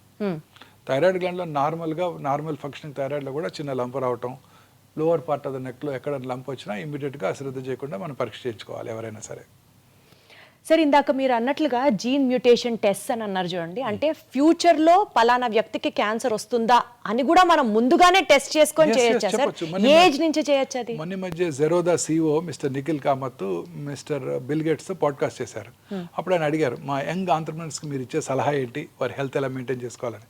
ఆయన ఏమన్నారు, నేను రెగ్యులర్గా స్క్రీనింగ్ చేసుకుంటాను, ఎవ్రీ ఇయర్ టెస్టులు చేయించుకుంటాను, రొటీన్ టెస్ట్, అన్ని రకాల టెస్టులు చేయించుకుంటాను, అండ్ వైటమిన్స్ రెగ్యులర్గా తీసుకుంటున్నాను, because there is no down side. రీసెంట్గా ఒక టెస్ట్ వచ్చింది, ఈ టెస్ట్ కనుక చేయించుకున్నట్టయితే నెక్స్ట్ ఫ్యూ ఇయర్స్లో క్యాన్సర్ వచ్చేది లేనిది నేను ముందే తెలుసుకోవచ్చు. ఈ CT scan, PET-CT scan, PET-MR పట్టుకోకముందే నేను ఈ కొత్త టెస్టులు క్యాన్సర్ రావడానికి ముందుగా పసిగట్టేస్తాయి. ఆ టెస్ట్ కూడా నేను రెగ్యులర్ చేయించుకుంటున్నాను. అమెరికాలో insurance companies cover that. I don't know, it's an expensive test. ఇండియాలో మీ ఇన్సూరెన్స్ కంపెనీస్ కవర్ చేస్తాయో లేవో నాకు తెలియదు అని కూడా ఆయన అన్నారు. అదే అడగబోతున్నాను. ఆ టెస్ట్ ఇప్పుడు మనకి హైదరాబాద్లో అందుబాటులోకి వచ్చింది. మనకి ఒమేగాలో చేస్తారా సార్ ఆ టెస్ట్? చేస్తారు, ఇదే లాంజివిటీ లాంజ్లో చేస్తాం. అదేంటంటే సింపుల్ బక్కల్ స్మియర్ తీసుకొని ఆ ఎగ్జోమ్ స్టడీ అంటారు. ఇందాక మనం డిస్కస్ చేసాము, ఒక 400 to 500 ఆంకోజీన్స్ ఉన్నాయి. ఈ ఆంకోజీన్స్లో వచ్చే మ్యూటేషన్ వల్లే క్యాన్సర్ వస్తుంది. ఈ మ్యూటేషన్స్ని ట్రిగర్ చేసేది ఎగ్జోమ్స్. ఓకే, ఎగ్జోమ్స్. ఆ ఎగ్జోమ్స్ని మనం అనలైజ్ చేసి క్యాన్సర్ రావటాన్ని ముందుగా పసిగట్టేయచ్చు. ఓకే. సో అంటే ఫర్ ఎగ్జాంపుల్ ఈ పర్టికులర్ ఇండివిజువల్కి కోలన్ క్యాన్సర్ వస్తుంది అని కనుక మనం ప్రెడిక్ట్ చేసినట్టయితే ఆ పర్టికులర్ ఇండివిజువల్కి డైటరీ హెల్ప్, అంటే బాగా గ్రీన్స్, వెజిటబుల్స్ ఎక్కువగా తీసుకుంటూ, ప్రాసెస్ మీట్ తక్కువగా తీసుకుంటూ, ఆల్కహాల్ తీసుకున్నట్టయితే మానిపించేసి, ఎందుకంటే alcohol increases the risk of colon cancer. తర్వాత కిమో ప్రొఫైలాక్సిస్ ఉంది, ఆస్పిరిన్, మనం బ్లడ్ థిన్నర్స్ వాడుతుంటాం, మీరు వినే ఉంటారు, ఆస్పిరిన్, లో డోస్ ఆస్పిరిన్. ఆ లో డోస్ ఆస్పిరిన్ తీసుకునే వాళ్ళలో కోలన్ క్యాన్సర్ వచ్చే అవకాశాలు తక్కువగా ఉంటాయి. సో ఆయనకి ఆస్పిరిన్ ఇవ్వటం, నెలకు ఒకసారి ఫీకల్ అక్కల్ బ్లడ్ టెస్ట్ చేయించుకోవటం, అవసరమైతే బ్లడ్ ఉన్నట్టయితే సిగ్మాడోస్కోపీ, కొలనోస్కోపీ చేసి ఏమైనా పాలిప్స్ ఉన్నట్టయితే ఆ పాలిప్స్ రావడంతోనే వాటిని తీసివేయడం ద్వారా క్యాన్సర్ రావటాన్ని నివారించవచ్చు. నివారించవచ్చా సార్? ఆర్ లేట్ చేయొచ్చా? నివారించవచ్చు. అద్భుతం, అద్భుతం అసలు. లేదా చిన్నగా క్యాన్సర్ ప్రీ క్యాన్సరస్ ఫేజ్లో ఉండగానే దాన్ని పట్టుకొని దాన్ని సర్జరీ కనుక చేసేస్తే మనం క్యాన్సర్ రాకుండా నివారించిన వాళ్ళం అవుతాం. అద్భుతం సార్. అలా ఉదాహరణకు ఒక స్త్రీకి బ్రెస్ట్ క్యాన్సర్ వస్తుందని ప్రెడిక్ట్ చేసామనుకోండి, రెగ్యులర్గా చెక్ చేసుకుంటూ ఉంటారు, వారు ఎలా పరీక్ష చేసుకోవాలో వారికి నేర్పిస్తాం. స్త్రీకి వారు పరీక్ష చేసుకున్నట్టయితే వారి యొక్క బ్రెస్ట్ మీద వారికి అవగాహన పెరిగి ఆ బ్రెస్ట్లో వచ్చే చిన్న చిన్న మార్పులను కూడా గ్రహించి డాక్టర్ నోటీస్కి తీసుకురావడం జరుగుతుంది. రెగ్యులర్గా అల్ట్రాసౌండ్ చేసుకోవటం, అవసరమైతే సంవత్సరానికి మ్యామోగ్రఫీ చేసుకోవటం, ఇంకా మధ్యలో డౌట్ ఉన్నట్టయితే MRI పరీక్ష చేసుకోవటం, ఇంకా అవసరమైతే PET-MR చేసుకోవటం ద్వారా క్యాన్సర్ ప్రీ క్యాన్సరస్ ఫేజ్లో ఉండగానే, లేకపోతే క్యాన్సర్ చిన్నగా సబ్ సెంటీమీటర్, 1 సెంటీమీటర్గా తక్కువగా ఉండగానే దాన్ని పట్టుకొని సర్జరీ చేసి తీసేస్తే క్యూర్ చేసేయగలుగుతాం. Excellent sir. సార్ ఏమంటారు సార్ ఆ టెస్ట్ ని? ముందుగానే క్యాన్సర్ ఉందా లేదా, రావచ్చా లేదా? సింపుల్ ప్రెడిక్టివ్ క్యాన్సర్ స్క్రీనింగ్ అండి. ప్రెడిక్టివ్ టెస్ట్ అన్నమాట. ముందుగానే సింపుల్ బక్కల్ స్మియర్ తీసుకుంటాం. సార్ చాలా ఎక్స్పెన్సివ్ సార్ ఆ test? It cost about 1 lakh అండి. మరి అది నార్మల్ కామన్ పర్సన్ కి కూడా అందుబాటులో ఉండాలంటే ఎట్లా సార్? టైం పడుతుంది. ఏ టెస్ట్ అయినా మీకు తెలుసు కదా, ఇనిషియల్గా దానికి ఉంటుంది, తర్వాత దాన్ని స్లోగా నెంబర్ ఆఫ్ కంపెనీస్ డెవలప్ చేసిన కొలది కాస్ట్ తగ్గిపోతుంది. సో ప్రస్తుతం ఇవాళ రోజున చేయించుకోవాలి 86,000 to 1 lakh ఉందండి. ముందుగానే ప్రెడిక్ట్ చేయవచ్చు. ముందుగానే ప్రెడిక్ట్ చేయొచ్చు. ఇప్పుడు cancer treatment is become prohibitively expensive అండి. ఈ monoclonal antibodies, targeted therapies, I have to talk about that also sir. చాలా ఎక్స్పెన్సివ్ అండి. ఇవన్నీ ఇంపోర్టెడ్ మాలిక్యూల్స్ కదండి. సార్ ఇందాక మీరు ఒక మాట అన్నారు, బ్రెస్ట్ క్యాన్సర్కి సంబంధించి స్క్రీనింగ్ ప్రొసీజర్స్ అని. యూజువలీ సార్, అంటే నేను ఆన్ బ్రాడర్ పర్స్పెక్టివ్ అడుగుతున్నాను మిమ్మల్ని. ఇప్పుడు లేడీస్ వచ్చి మ్యామోగ్రామ్ చేయించుకోవాలి అన్నా, బ్రెస్ట్ క్యాన్సర్కి సంబంధించిన స్క్రీనింగ్ టెక్నిక్స్ చేయించుకోవాలి అని అన్నా, టెక్నీషియన్ దగ్గర నుంచి రేడియేషన్ రిపోర్ట్ చేసినటువంటి డాక్టర్ దాకా మేల్ ఉండొచ్చు, లేకపోతే వాళ్ళకి కొంచెం ఆ ఎంబరాస్మెంట్ ఉండొచ్చు స్క్రీన్ చేయించుకోవడానికి. ఇలాంటివన్నీ అవాయిడ్ చేయడానికి do we have any other means of? అన్ని హాస్పిటల్స్లో కూడా మ్యామోగ్రఫీ చేసేవాళ్ళు లేడీ టెక్నీషియన్సే ఉంటారు. 100%. మెయిల్ టెక్నీషియన్ ఉండే అవకాశమే లేదండి. ఫీమేల్ టెక్నీషియన్సే ఉంటారు. తర్వాత అల్ట్రాసౌండ్ రూమ్లో కూడా అన్ని హాస్పిటల్స్లోనూ, నో ఎక్సెప్షన్స్, అన్ని హాస్పిటల్లో కూడా విమెన్ టెక్నీషియన్సే ఉంటారు. అద్భుతం. అంటే సార్ చాలా చోట్ల, చాలా మేజర్ హాస్పిటల్స్లో లేడీ డాక్టర్సే ఉంటున్నారు కూడా. ఇప్పుడు మా దగ్గర మెగా బ్రెస్ట్ క్లినిక్లో 100% లేడీ సర్జన్ ఉంటారు, లేడీ రేడియాలజిస్ట్ ఉంటారు, లేడీ టెక్నీషియన్స్ ఉంటారు, లేడీ అల్ట్రాసౌండ్ దగ్గర కూడా నర్సెసే అసిస్టెంట్గా ఉంటారు.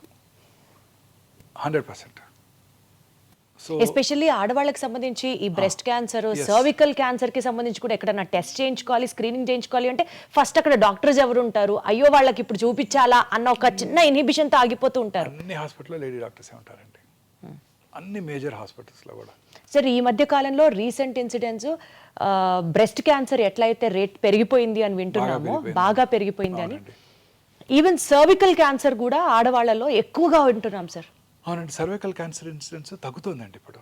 Because of the vaccine. అంటే not only because of the vaccine, hygiene, ప్రజల్లో అవగాహన పెరగటం వల్ల. What is the most important cause for cervical cancer? Human papillomatous virus infection. ఈ వైరస్ ఇన్ఫెక్షన్ తేమ కలిగిన వాతావరణంలో, హ్యూమిడ్ ఎన్విరాన్మెంట్, కోస్టల్ ఏరియాస్లో ఎక్కువగా వ్యాప్తి చెంది అక్కడ వాళ్ళకి socially and economically backward sections of the సొసైటీలో హైజీన్ మీద అవగాహన లేదు. డ్యూరింగ్ ఎస్పెషలీ పీరియడ్స్ టైంలో వారికి ఎలా హైజీనిక్గా ఉండాలి అన్న దాని మీద అవగాహన లేకపోవడంతో ఆ వైరస్ ఎక్కువగా వ్యాప్తి చెందుతోంది. అలాగే వారి సెక్షువల్ పార్ట్నర్స్ కూడా హైజీన్ మీద అవగాహన లేదు.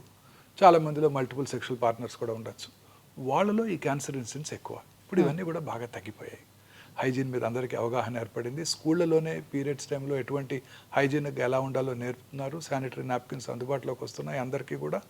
సో ఈ క్యాన్సర్ ఇన్సిడెన్స్ బాగా తగ్గిపోయింది. సర్వికల్ క్యాన్సర్ కి సంబంధించిన వ్యాక్సిన్ 4 years నుంచి ఇవ్వచ్చు అంట కదా సార్ పిల్లలకి? 10 years నుంచి ఇవ్వాలి. ఇప్పుడు మొన్న మధ్య లాస్ట్ ఇయర్ బడ్జెట్లోనే మిసెస్ నిర్మలా సీతారామన్ అనౌన్స్ చేశారు, మొత్తం భారతదేశంలోని అందరి పిల్లలకి కూడా ఇక నుంచి ఫ్రీగా ఈ సంవత్సరం నుంచి వ్యాక్సిన్ అందజేయడం జరుగుతుంది. యూనివర్సల్ ఇమ్యునైజేషన్ ప్రోగ్రాంలో మిగతా వ్యాక్సిన్స్తో పాటు దీన్ని కూడా ఇంక్లూడ్ చేశారు. ఈ వ్యాక్సిన్ ఇప్పుడు ఇండియాలో మ్యానుఫ్యాక్చర్ చేస్తున్నారు, అందువల్ల కాస్ట్ తగ్గిపోయింది. And government of India proposes to deliver this vaccine to all children. This is only for cervical cancer అండి. ఈ వ్యాక్సిన్ కనుక తీసుకుంటే ప్రైమరీగా ఈ క్యాన్సర్ రాకుండా చేసుకోవచ్చండి. సార్ అసలు ఏదన్నా ఒక వ్యాక్సిన్ ఉండి అది ఏ క్యాన్సర్ రాకుండా ఉంటే బాగుండు. అలాంటి ఏదన్నా ఇన్వెన్షన్ దొరికితే బాగుండు sir. I know, but we don't know the cause for cancer yet. ప్రపంచంలో అన్నిటికన్నా ఈ ఒక్క డిసీజ్ మీద ఎక్కువ రీసెర్చ్ జరుగుతుంది. ఈవెన్ కరోనా ఉన్నప్పుడు కూడా కరోనా మీద కూడా అంత రీసెర్చ్ జరగలేదు, ఓన్లీ క్యాన్సర్ మీదే రీసెర్చ్ జరుగుతూ ఉండేది. ఇప్పటికి కూడా we could achieve break through, but break through వచ్చేస్తుందండి. క్యాన్సర్ ఖచ్చితంగా మనం క్యూర్ కనుక్కుంటాం. క్యాన్సర్ని ప్రివెంట్ చేయలేమేమో కానీ క్యాన్సర్ని ఖచ్చితంగా కనుక్కుంటాం. ఇప్పుడు మనం చెప్పిన ఈ ప్రెడిక్టివ్ టెస్ట్ వల్ల క్యాన్సర్ రావటాన్ని కూడా తగ్గించవచ్చు. అది మాత్రం అద్భుతం. కాకపోతే అది అందరికీ అందుబాటులోకి రావాలి, వచ్చేస్తుంది. ఆ తర్వాత అందుబాటులోకి వస్తుంది. తర్వాత క్యాన్సర్ కూడా ట్రీట్మెంట్ కూడా వచ్చేస్తుందండి. Next 10 to 15 years definitely will have a break through. అనేక రకాల క్యాన్సర్స్కి ఇప్పుడే ఇమ్యూనోథెరపీ డ్రగ్స్ అందుబాటులోకి వచ్చాయి. లేట్ స్టేజ్ క్యాన్సర్స్లో కూడా చాలామంది ఎక్కువ కాలం బ్రతికేస్తున్నారు. కాకపోతే మీరు అన్నట్టు ఆ మోనోక్లోనల్ యాంటీబాడీస్, ఆ ఇమ్యూనోథెరపీస్ అవన్నీ కూడా ప్రొహిబిటివ్లీ ఎక్స్పెన్సివ్. ఇండియాలో తయారవునప్పుడు అవి చాలా ఎక్స్పెన్సివ్గా ఉంటాయి. Once we have to import చేసినప్పుడు చాలా ఎక్స్పెన్సివ్గా ఉంటాయి. ఇప్పుడు అవి పేటెంట్ లాస్ ఎక్స్పైర్ అయినాక ఇండియాలో తయారు చేసినప్పుడు ఇవన్నీ కూడా చాలా తక్కువ కాస్ట్లో మన ప్రజలకు అందుబాటులోకి వస్తాయి. సార్ ఇప్పుడు మీరు ఇంతమంది పేషెంట్స్ని చూస్తున్నారు కదా, ఎక్స్పెన్సివ్ ట్రీట్మెంట్ అని మీరే చెప్తున్నారు కదా సార్. సో ఒక ఫ్యామిలీలో ఒక వ్యక్తికి క్యాన్సర్ వచ్చింది అని తెలిసిన వెంటనే ఫైనాన్షియల్గా వాళ్ళు ఎలా రెడీ అవుతారు సార్? ఆ టిప్స్ చెప్పండి. ప్రిపేర్డ్గా ఎలా, how do they face cancer? Rich patient కూడా పువర్ ఫ్యామిలీ అయిపోతారండి. ఒక్క మెంబర్ క్యాన్సర్ వచ్చిందంటే ఖచ్చితంగా వచ్చిన రోజు సూపర్ డీలక్స్ రూమ్లో ఉంటారు, చివరిలో ట్రీట్మెంట్ తీసుకున్నప్పుడు జనరల్ వార్డులో అడ్మిట్ అవుతారు. So this is the heart fact of heart cancer fact treatment. అండి. చాలా ఎక్స్పెన్సివ్ ట్రీట్మెంట్స్ అండి. Patients want best of the treatments. ఇప్పుడు మ్యామోగ్రఫీ మెషిన్ ఉంది. కన్వెన్షనల్ మ్యామోగ్రఫీ మెషిన్ కాస్ట్ 15 లక్షలు అయితే digital mammography 3D digital mammography machine cost 2 కోట్లు అండి. దాని యాన్యువల్ మెయింటెనెన్స్ కాంట్రాక్ట్ మళ్ళీ 40 లక్షలు ఉంటుందండి. రేడియోథెరపీ మెషిన్స్ ఉన్నాయనుకోండి, ఈ సైబర్ నైఫ్ మెషిన్ కానివ్వండి, ఏఐ పవర్డ్ రేడియోథెరపీ టెక్నాలజీ కానివ్వండి, $4 million, $5 million. వాటి యాన్యువల్ మెయింటెనెన్స్ కాంట్రాక్ట్ మళ్ళీ $700,000 ఉంటుందండి. ఒక పేద వ్యక్తికి క్యాన్సర్ వస్తే వెయిట్ చేయాల్సిందేనా సార్? ఇండియాలో మళ్ళీ డెవలప్ అయ్యి దాని గురించి ఎక్కువ మెడిసిన్స్ వచ్చే వరకు వాళ్ళంతా ఎక్స్పెన్సెస్ ఎలాగోలా తెచ్చి కష్టపడి ట్రీట్మెంట్ తీసుకుంటూ ఉంటారు ప్రాణం మీద తీపితో. అన్ని రకాల మెడిసిన్స్ కూడా ఎక్స్పెన్సివేనండి. ప్రతిదీ ఎక్స్పెన్సివే. రోబోటిక్ సర్జరీ చేయాలంటే డిస్పోజబుల్ ఇన్స్ట్రుమెంట్స్, డిస్పోజబుల్ ఎక్విప్మెంట్ అన్నీ కాస్ట్ పెరిగిపోతున్నాయండి. అన్ని రకాల మెడిసిన్స్ పేటెంట్ లాస్ వల్ల అన్ని చాలా ఎక్స్పెన్సివ్గా ఉంటున్నాయి. అన్ని రకాల ఇమ్యూనోథెరపీస్, టార్గెటెడ్ థెరపీస్ అన్నీ ఇంపోర్ట్ చేసుకునేవే. అలాగే PET CT scan, conventional PET CT స్కాన్లో రేడియేషన్ ఎక్స్పోజర్ ఎక్కువగా ఉంటుంది.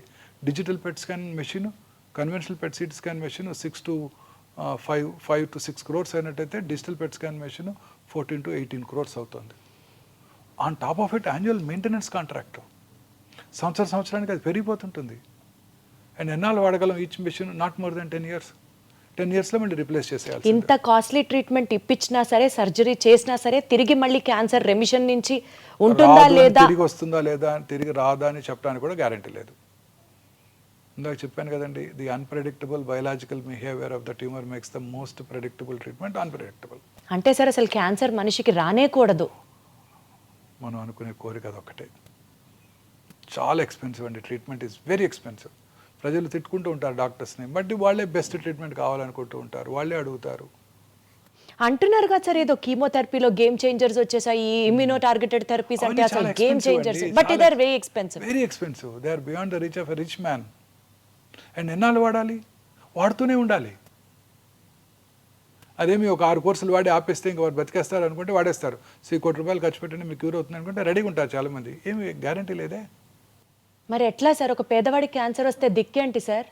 అంటే ఇప్పుడు గవర్నమెంట్ అనేక రకాలుగా ఈ ఆయుష్మాన్ భారత్, ఆరోగ్యశ్రీ ద్వారా చాలామంది క్యాన్సర్ పేషెంట్స్కి అతి తక్కువ ఖర్చులో ఫ్రీగా కూడా ట్రీట్మెంట్ చేయగలుగుతున్నాం.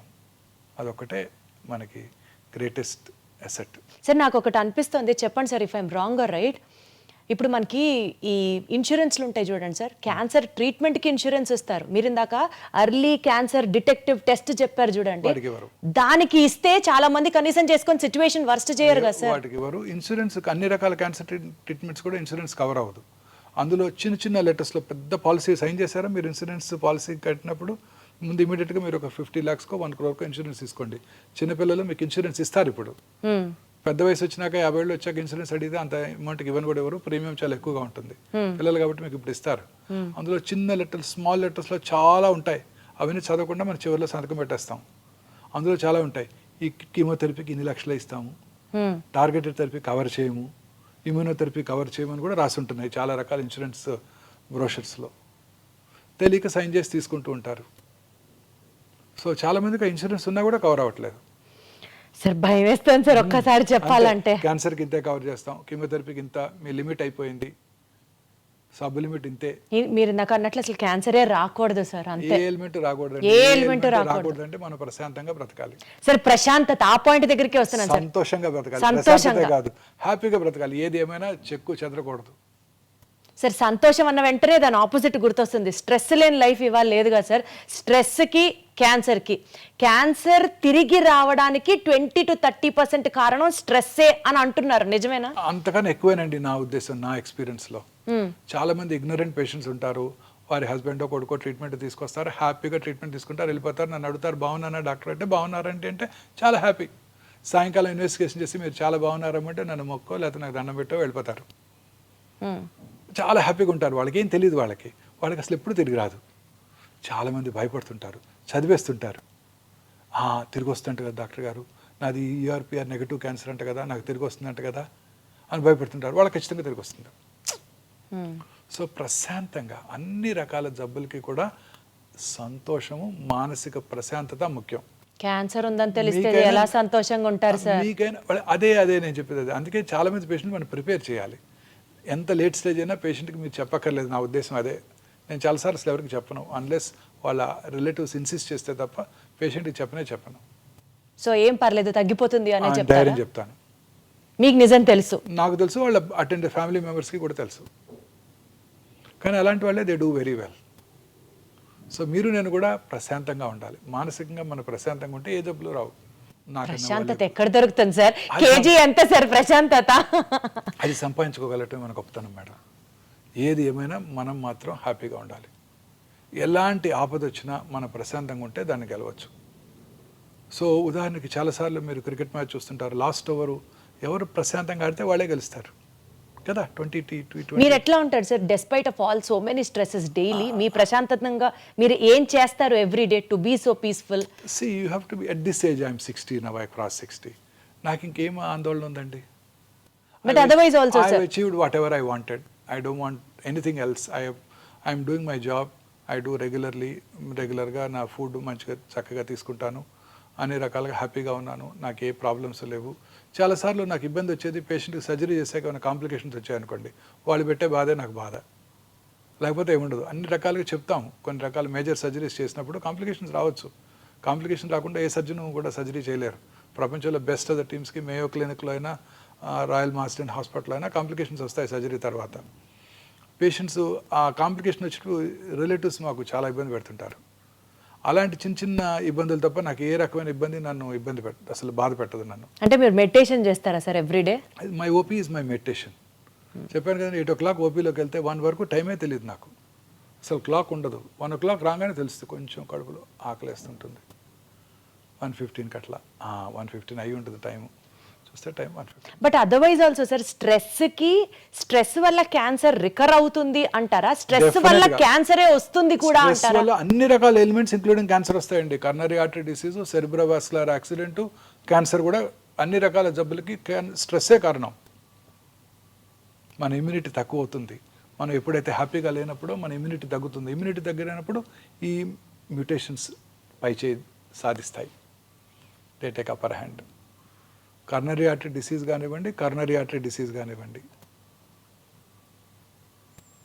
కరోనా ఇన్ఫెక్షన్ కానివ్వండి, సెరిబ్రోవాస్కులర్ యాక్సిడెంట్ కానివ్వండి, క్యాన్సర్ కానివ్వండి, అన్ని రకాల ఎలిమెంట్స్కి స్ట్రెస్సే కారణం. ప్రశాంతంగా ఉంటే ఏ జబ్బు రాదు. ప్రశాంతంగా ఉంటే వైరల్ ఇన్ఫెక్షన్ వచ్చినా తొందరగా తగ్గిపోతుంది. మంచి నిద్ర, సంతోషం. సార్ ఆటో ఇమ్యూన్ డిసీజెస్ ఉన్న వాళ్ళకి క్యాన్సర్ ఇన్సిడెన్స్ ఎక్కువ అంటారు, నిజమేనా ఇది?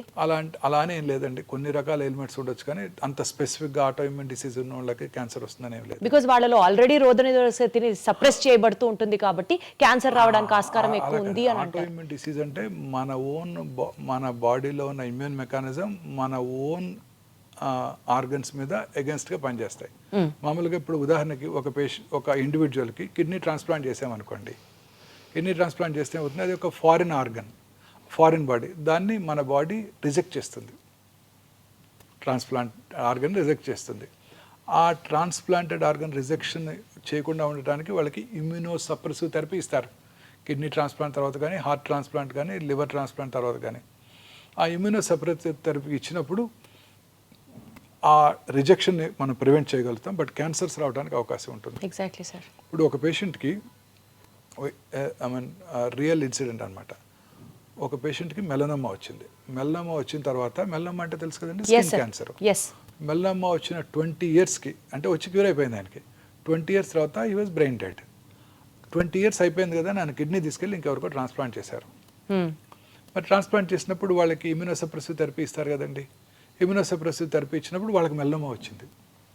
అంటే melanoma is a skin disease.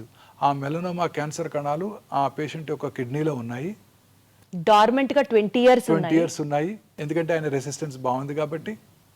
20 years తర్వాత ఇక్కడ ఇమ్యూనోసప్రెస్డ్ ఇండివిజువల్, ఎందుకంటే ఇమ్యూనోసప్రెసివ్ థెరపీ ఇచ్చారు కాబట్టి ఆ ట్రాన్స్ప్లాంట్ రెసిపియంట్కి melanoma to upper hand and he got melanoma. So again emphasising the fact that immunity is the most important factor. If you are happy, your immune system is strong. Yes. If you are stressed, that's all. Finish. The story ends. Yes. Sir ఇంకొక point sir, ఇప్పుడు ప్రతి ఒక్కళ్ళు perfumes use చేయడాలు, under arms కానివ్వండి, లేకపోతే deodorants use చేయడాలు, ఇలాంటి వాటికి బ్రెస్ట్ క్యాన్సర్ వస్తుంది అలానేం లేదండి. అనేక రకాల పర్ఫ్యూమ్స్లో కొన్ని రకాల సబ్స్టెన్సెస్ ఉంటాయి, వాటి వల్ల హార్మోన్ బ్యాలెన్స్ దెబ్బతిని వాళ్ళలో బ్రెస్ట్ క్యాన్సర్, ప్రాస్టేట్ క్యాన్సర్ వచ్చే అవకాశాలు కొంచెం ఎక్కువగా ఉంటాయి కదా. మామూలుగా ఈ బ్రాండెడ్ పర్ఫ్యూమ్స్లో ఈ కెమికల్స్ అన్ని తక్కువగానే వాడుతూ ఉంటారు. పర్వాలేదు. చీపర్ పర్ఫ్యూమ్స్ కొన్నప్పుడే ఈ ప్రాబ్లమ్స్ ఉంటాయి. డియోడ్రెంట్స్ వలన చాలా మందిలో ఒక అపోహ ఉంది, డియోడ్రెంట్ రాసుకుంటే బ్రెస్ట్ క్యాన్సర్ వస్తుందని. ఇది పూర్తిగా అపోహం మాత్రమే. డియోడ్రెంట్ వలన బ్రెస్ట్ క్యాన్సర్ రాదు. కానీ మంచి క్వాలిటీ డియోడ్రెంట్స్ వాడుకోవాలి, వెంటిలేషన్ అది బాగుండాలి. చాలా రకాల డియోడ్రెంట్స్ వలన అక్కడ స్వెట్ గ్లాండ్స్ యొక్క డక్ట్స్ బ్లాక్ అయ్యి అక్కడ ఇన్ఫెక్షన్స్ వచ్చే అవకాశం ఎక్కువగా ఉంటుంది, అంతే తప్ప క్యాన్సర్ వచ్చే అవకాశం లేదు. సార్ ఎస్పెషల్లీ విమెన్లో ఇన్నర్ వేర్ టైట్గా ఉండడం వల్ల కానీ, బ్రాస్ అండర్ వైర్డ్ ఉండడం వల్ల కానీ బ్రెస్ట్ క్యాన్సర్ రావడానికి ఆస్కారం ఎక్కువ ఉంది అన్నది ఒకటి చదివాను నేను. లేదు మేడం, దానికి దీనికి సంబంధం లేదు. No, not at all. Perfect sir, perfect. చాలామంది కొంతమంది టాల్కమ్ పౌడర్ వాడుతున్నప్పుడు ఇన్నర్ వేర్ వేసుకున్న తర్వాత లోపల ఎస్పెషల్లీ ప్రైవేట్ పార్ట్స్ దగ్గర వాళ్ళలోకి ఆ పౌడర్, కొన్నిసార్లు ఆ పౌడర్లో ఉండే కెమికల్స్ వెజైనా ద్వారా లోపలికి వెళ్ళి కొన్ని రకాల ఓవేరియన్ క్యాన్సర్ వస్తుందని కొన్ని స్టడీస్ చూపించాయి. చాలా రకాల ఇప్పుడు ప్రముఖ టాల్కమ్ పౌడర్స్ కంపెనీస్ మీద చాలా లా సూట్స్ కూడా అనేక దేశాల్లో ఉన్నాయి. పౌడర్ వేసుకుంటే క్యాన్సర్ రావడం ఏంటి సార్? అంటే ఆ ఇంటిమేట్గా ఆ ఇన్నర్స్ లోపల ప్రైవేట్ పార్ట్స్ దగ్గర వేసుకున్నట్టయితే అక్కడ ఎస్పెషల్లీ ముఖ్యంగా స్త్రీలలో వచ్చే అవకాశం ఎక్కువగా ఉంటుంది. ప్రిఫరబుల్లీ అలాంటివి అవాయిడ్ చేయడం better. Big note all the talcum powders ఈ క్షణం నుంచి అర్థమైంది సార్ నాకు. సార్ ఒక్కటి చెప్పండి, vitamin D supplement, calcium, magnesium, zinc, vitamin B12, folic acid ఇట్లాంటి సప్లిమెంట్స్ తీసుకోకుండా నాకు తెలిసి ఈ రోజుల్లో ఎవరు లేరు. మేబీ 20-25 నుంచే స్కిన్ కోసం సప్లిమెంట్, హెయిర్ నెయిల్స్ కోసం ఇట్లా సప్లిమెంట్స్ మీదే బండి నడుస్తున్న ఈ రోజుల్లో యాంటీ ఆక్సిడెంట్ సప్లిమెంట్స్ తీసుకోవడం వల్ల క్యాన్సర్ వచ్చే అవకాశం తగ్గుతుంది అని ఒక నానుడు ఉంది. ఇది నిజమా కాదా మీరే చెప్పాలి. అంటే యాంటీ ఆక్సిడెంట్స్ ఈ ఫ్రీ రాడికల్స్ డ్యామేజ్ని ప్రివెంట్ చేసి ఖచ్చితంగా క్యాన్సర్ అవడాన్ని నిరోధిస్తాయి. ఓకే, అందులో అనుమానమే లేదు. క్లియర్. యాంటీ ఆక్సిడెంట్స్ రెగ్యులర్గా తీసుకోవడం వల్ల క్యాన్సర్ రాదని చెప్పలేము, కానీ యాంటీ ఆక్సిడెంట్ తీసుకోవడం వల్ల నష్టం అయితే లేదు, బెనిఫిషియల్ ఎఫెక్ట్సే ఉంటాయి. మితంగా రెగ్యులర్గా ఒకటి తీసుకున్నట్టు వల్ల నష్టం మాత్రం లేదు. Super sir. సార్ ఒక చిన్న ర్యాపిడ్ ఫైర్ లాంటిది కంటిన్యూ చేద్దాం సార్, సో దట్ మిత్స్ అన్ని డీమిత్ చేసేద్దాం ఒక్కసారితో. To start with, cancer spreads if a tumour is operated on. ఇది చాలా కామన్ మిస్కన్సెప్షన్ అండి. కత్తి పెడితే క్యాన్సర్ పెరిగిపోతుంది. ఇది ఖచ్చితంగా అపోహ మాత్రమే. క్యాన్సర్ని సర్జరీ చేయడం ద్వారానే క్యూర్ చేయగలం. ఇందాక మనం డిస్కస్ చేసాం సాలిడ్ ట్యూమర్స్, హెమటాలజికల్స్. బ్రెయిన్ ట్యూమర్ నుంచి కాల్లో చిటికెన్ వేలు వరకు వచ్చే మెలనోమా వరకు కూడా అర్లీ స్టేజ్లో క్యాన్సర్ డయాగ్నోస్ చేస్తే సర్జరీ అంటే శస్త్రచికిత్స చేయడం ద్వారానే క్యూర్ చేయగలం. ఇంకా ఏ ఇతర చికిత్స క్యూర్ చేయలేదు. సో ఇది పూర్తిగా అపోహం మాత్రమే. నిజం ఏంటంటే క్యాన్సర్ క్యూర్ చేయాలంటే సర్జరీ చేయాల్సిందే. సార్ అర్లీ స్టేజెస్ లో కనుక డిటెక్ట్ చేస్తే క్యాన్సర్ ని మనం వాళ్ళని కంప్లీట్ గా నివారించచ్చా? క్యాన్సర్ అంటే ఇంకా వాళ్ళ క్యాన్సర్ లేకుండా సర్జరీ చేసి క్యూర్ చేయగలం. సర్జరీ చేసి అర్లీ స్టేజ్ లో కూడా? ఎస్, ఎర్లీ స్టేజ్ లోనే సర్జరీ చేస్తాం. అచ్చా. కార్సినోమా టమ్ కానివ్వండి, బ్రెయిన్ క్యాన్సర్ కానివ్వండి, లంగ్ క్యాన్సర్ కానివ్వండి, అర్లీ స్టేజ్ లోనే సర్జరీ చేయడం జరుగుతుంది. Perfect sir. స్మోక్ చేసే వాళ్ళకే లంగ్ క్యాన్సర్ వస్తుంది? లేదు, స్మోక్ చేయని 12 ఏళ్ళ ఆడపిల్ల కూడా లంగ్ క్యాన్సర్ రావచ్చు. సరే, మగవాళ్ళకి బ్రెస్ట్ క్యాన్సర్ అన్నారు, 12 ఏళ్ళ ఆడవాళ్ళకి లంగ్ క్యాన్సర్ అంటున్నారు. స్మోక్ చేయని 12 ఏళ్ళ ఆడపిల్లకి వారి తండ్రి గారు కూడా స్మోక్ చేయలేదు, పాసివ్ స్మోకర్ కూడా కదా అమ్మాయి. చాలా మంది లేడీస్ రెగ్యులర్గా చూస్తుంటాను. కానీ లేడీస్లో వచ్చే లంగ్ క్యాన్సర్స్ జనరల్గా ఇందాక నేను చెప్పాను జెనెటిక్ మ్యూటేషన్ వల్ల వస్తుందని. ఆ జెనెటిక్ మ్యూటేషన్ వల్ల వచ్చే అవకాశాలు ఎక్కువగా ఉంటాయి. ముఖ్యంగా భారతీయ స్త్రీలు స్మోక్ చేయరు కాబట్టి వాళ్ళందరిలో కూడా సింపుల్ ఆ జెనెటిక్ మ్యూటేషన్ని టార్గెట్ చేసే ట్యాబ్లెట్ తీసుకుని వాళ్ళు సంవత్సరాలు బతికేస్తుంటారు. ఓ, జెనెటిక్ మ్యూటేషన్ ని క్యాన్సర్ టాబ్లెట్ ద్వారా కూడా నివారించవచ్చు, ఐ మీన్ లైక్ లాంజివిటీ పెంచొచ్చు. లాంజివిటీ పెంచొచ్చు. ఇందాక చెప్పాము మనం కొన్ని జీన్స్ మ్యూటేషన్ వల్ల క్యాన్సర్ వస్తుంది. క్యాన్సర్ కి టాబ్లెట్స్ ఉన్నాయా సార్? ఈ జెనెటిక్ మ్యూటేషన్ కనుక ఉన్నట్టయితే స్త్రీలలో ఉంటాయి కూడా. వాళ్ళలో మన భారతీయ స్త్రీల్లో 100కి 70 నుంచి 80 మందికి లంగ్ క్యాన్సర్ పేషెంట్స్లో స్త్రీలలో వచ్చినప్పుడు ఈ జెనెటిక్ మ్యుటేషన్ ఉంటుంది. దాన్ని టార్గెట్ చేసే మందులు ఇప్పుడు మనకి కమర్షియల్గా అందుబాటులో ఉన్నాయి. అవి తీసుకున్నట్టయితే వాళ్ళు దాంతోనే బతికేస్తారు, ఇంటి దగ్గరే ఉంటూ హాస్పిటల్కి కూడా రాకుండా. సార్ ఇది అసలు ఒక క్యాన్సర్ గైడ్ సార్ ఇవాళ మన ఎపిసోడ్. ఎన్ని విషయాలు తెలుస్తున్నాయి అంటే కొత్త విషయాలు, అట్లీస్ట్ నాకైతే మాత్రం చాలా కొత్తగా ఉంది సార్ ఇంటర్వ్యూ. షుగర్ తింటే క్యాన్సర్ పెరిగిపోతుంది. True. Sugar especially refined white sugar కనుక తీసుకోవటం పూర్తిగా అవాయిడ్ చేయడం బెటర్ అండి. కాంప్లెక్స్ షుగర్స్ తీసుకోవటం, ప్రాసెస్డ్ షుగర్స్ని అవాయిడ్ చేస్తూ కాంప్లెక్స్ కార్బోహైడ్రేట్స్ తీసుకోవటం మంచిది. ఒకసారి క్యాన్సర్ వస్తే తిరిగి మళ్ళీ వస్తూనే ఉంటుంది. క్యాన్సర్ కనుక వచ్చినట్టయితే తిరిగి వచ్చే అవకాశాలు ఎక్కువగా ఉంటాయి. అది ఆ క్యాన్సర్ యొక్క డిసీజ్ స్టేజ్ని బట్టి, క్యాన్సర్ యొక్క బిహేవియర్ని బట్టి ఆధారపడి ఉంటుంది. క్యాన్సర్కి సంబంధించి మనకి స్క్రీనింగ్ టెస్ట్లు ఏ ఏజ్ నుంచి చేయించుకోవడం మన లైఫ్ స్టైల్లో ఒక భాగం అయిపోవాలి సార్? అంటే డిఫరెంట్ క్యాన్సర్స్కి డిఫరెంట్గా ఉంటాయండి. ఉదాహరణకి బ్రెస్ట్ క్యాన్సర్ ఉందనుకోండి, ఫ్యామిలీ హిస్టరీ ఉన్నవాళ్ళు 40 years నుంచే రెగ్యులర్గా స్క్రీనింగ్ చేసుకుంటూ ఉండాలి. మ్యామోగ్రఫీ పరీక్ష సంవత్సరానికి ఒకసారి చేసుకుంటూ ఉండాలి. ఫ్యామిలీ హిస్టరీ లేని వాళ్ళు కూడా, ఎస్పెషల్లీ మిడిల్ ఇన్కమ్ గ్రూప్స్లో ఉండే స్త్రీలు 50 years దాటిన తర్వాత రెగ్యులర్గా అప్ టు 65 రెగ్యులర్గా మ్యామోగ్రఫీ స్క్రీనింగ్ చేయించుకోవాలి. అలాగే ప్రతి స్త్రీకి కూడా 20 ఏళ్ళ నుంచే వారికిగా వారు పరీక్ష చేసుకుంటూ, వారి యొక్క శరీరం మీద అవగాహన పెంచుకుంటూ, వారి బ్రెస్ట్ని ఎగ్జామిన్ చేసుకుంటూ, స్నానం చేసేటప్పుడు కూర్చొని, పడుకున్నప్పుడు రూమ్కి వచ్చాక పడుకొని రెగ్యులర్గా ఎగ్జామిన్ చేసుకోవడం ద్వారా వాళ్ళ శరీరం మీద అవగాహన పెరిగి ఆ బ్రెస్ట్లో వచ్చే చిన్న చిన్న మార్పులను వాళ్ళు గ్రహించి వారి డాక్టర్ దృష్టికి తీసుకెళ్ళగలుగుతారు. అలాగే గర్భసించి ముఖద్వార cancer, once they are sexually active, marriage అయిన తర్వాత వాళ్ళు పాప్స్మియర్ టెస్టింగ్ ఫస్ట్ 3 years, ఆ 3 years కనుక నార్మల్గా ఉన్నట్టయితే ఆ తర్వాత కూడా రెగ్యులర్గా ఇంటర్వెల్స్లో ఇయర్లీ ఒకసారి డాక్టర్తో పరీక్ష చేయించుకోవటం, లేడీ డాక్టర్తో. అదే టైంలో బ్రెస్ట్ ఎగ్జామినేషన్ ఎలా చేసుకోవాలో నేర్చుకోవటం, ఆఫీస్ ఎగ్జామినేషన్ సంవత్సరానికి ఒకసారి అవసరమైతే ముఖ్యంగా కోస్టల్ ఏరియాస్లో ఉన్న స్త్రీలంతా కూడా పాప్స్మియర్ చేయించుకోవటం very important. This is only for women sir? మగవాళ్ళకి ఎలాంటి ప్రీ క్యాన్సర్ టెస్ట్లు అక్కర్లేదా? మగవాళ్ళకి ప్రాస్టేట్ క్యాన్సర్కి ఒక టెస్ట్ ఉందండి. 50 years దాటిన తర్వాత ప్రతి పురుషుడు కూడా రెగ్యులర్గా simple blood test PSA, prostate specific antigen test చేసుకోవడం ద్వారా క్యాన్సర్ అవడానికి ముందుగా పసిగట్టవచ్చు. ఇంత ముందు కాలంలో ప్రాస్టేట్ క్యాన్సర్ భారతదేశంలో ఎక్కువగా కనబడేది కాదు. ఇప్పుడు 2022 ICMR స్టడీలో ఇది 2nd కామనెస్ట్ క్యాన్సర్ భారతదేశంలో కూడా. సో అందుకని ప్రతి పురుషుడు కూడా రెగ్యులర్గా ఈ PSA టెస్ట్ చేయించుకుంటూ ఉండాల్సి ఉంటుంది. అలాగే స్మోక్ చేసే పురుషులు, ఎస్పెషలీ 10 years కనుక స్మోక్ చేస్తే, రోజుకు ఒక cigarette packet 10 cigarettes తాగినట్టయితే 10 smoke years అంటారు. వాళ్ళు రెగ్యులర్గా 6 నెలలకు ఒకసారి లో డోసేజ్ CT స్కాన్ మిషన్స్తో CT స్కాన్ చేయించుకోవడం ద్వారా క్యాన్సర్ అవటాన్ని ముందుగా పసిగట్టవచ్చు. ఈ 2 క్యాన్సర్స్కే స్క్రీనింగ్ అందుబాటులో ఉంది పురుషుల్లో. స్త్రీలలో బ్రెస్ట్ క్యాన్సరు, గర్భసంచి ముఖద్వార క్యాన్సర్కి రెగ్యులర్గా స్క్రీన్ చేసుకుంటూ ఉండాలి. మిగతా క్యాన్సర్స్కి సిమ్టమ్స్ ఎప్పుడైనా ఉంటే వారు చెక్ చేసుకుంటూ ఉన్నట్టుగా సరిపోతుంది. సరే, ఎస్పెషల్లీ ఎక్కడా లేనటువంటి టెక్నాలజీ కానీ, ఎక్విప్మెంట్ కానీ, క్యాన్సర్ డయాగ్నోసిస్ దగ్గర నుంచి ట్రీట్మెంట్ దాకా వీ హ్యావ్ ఎట్ ఒమేగా అని విన్నాను. Something about that sir? ఇప్పుడు అనేక రకాలైన టెస్ట్లో అనేక రకాలైన, ఇప్పుడు కామన్గా ఈ CT స్కాన్ చేసుకున్నప్పుడు, PET స్కాన్ చేసుకున్నప్పుడు, చాలామందిలో ఒక చిన్న మ్యామోగ్రఫీ చేసుకున్నప్పుడు చాలామందిలో ఒక అపోహ, ఈ స్క్రీనింగ్ టెస్ట్ ద్వారా రేడియేషన్ ఎక్స్పోజర్ ఉంటుంది, ఆ రేడియేషన్ ఎక్స్పోజర్ వల్ల క్యాన్సర్ వస్తుంది అని భయపడుతూ ఉంటారు. ఇప్పుడు ఈ కొత్తగా వచ్చిన డిజిటల్ మ్యామోగ్రఫీ మెషిన్లో రేడియేషన్ ఎక్స్పోజర్ చాలా తక్కువ. ప్రతి స్త్రీ కూడా ఖచ్చితంగా 40 years వచ్చిన దగ్గర నుంచి ఫ్యామిలీ హిస్టరీ కనుక ఉన్నట్టయితే స్క్రీనింగ్ చేసుకోవటం, అదర్వైజ్ 50 తర్వాత చేసుకోవడం వల్ల ఎటువంటి రిస్క్ ఉండదండి. ఇప్పుడు చాలామంది క్యాన్సర్ పేషెంట్ కూడా PET-CT స్కాన్ చేసుకోమని, కానీ దానివల్ల రేడియేషన్ ఉంటుందట కదండి అని అడుగుతారు. నార్మల్ అనలాగ్ PET స్కాన్స్లో రేడియేషన్ ఎక్స్పోజర్ 24 millisieverts ఉన్నట్టయితే ఈ కొత్త AI పవర్డ్ డిజిటల్ PET-CT స్కాన్లో రేడియేషన్ ఎక్స్పోజర్ 8 millisieverts. అలాగే ఇప్పుడు PET-MR కూడా అందుబాటులోకి వచ్చింది. ఆ PET-MR అసలు రేడియేషన్ ఎక్స్పోజరే ఉండదు, చాలా మినిమం 95% డోస్ తగ్గిపోతుంది. సో వీటిలో రేడియేషన్ ఎక్స్పోజర్ ఉండదు, వీటి వల్ల క్యాన్సర్ వచ్చే అవకాశం లేదు. సో చక్కగా హ్యాపీగా మనం ఆ పరీక్ష చేయించుకోవడం ద్వారా క్యాన్సర్ రావటాన్ని, క్యాన్సర్ స్టేజ్ని, క్యాన్సర్ తిరిగి రావటాన్ని కూడా పసిగట్టవచ్చు. సార్, క్యాన్సర్ ఉంది అని తెలిసిన తర్వాత ఎమోషనల్గా ఫ్యామిలీస్ చేసే మిస్టేక్ ఏంటి sir? Maybe because of stress కానివ్వచ్చు, తెలిసిన వాళ్ళకి క్యాన్సర్ వచ్చింది అన్న భయం కావచ్చు. యూజువల్లీ ఎలాంటి మిస్టేక్స్ చేస్తూ ఉంటారు?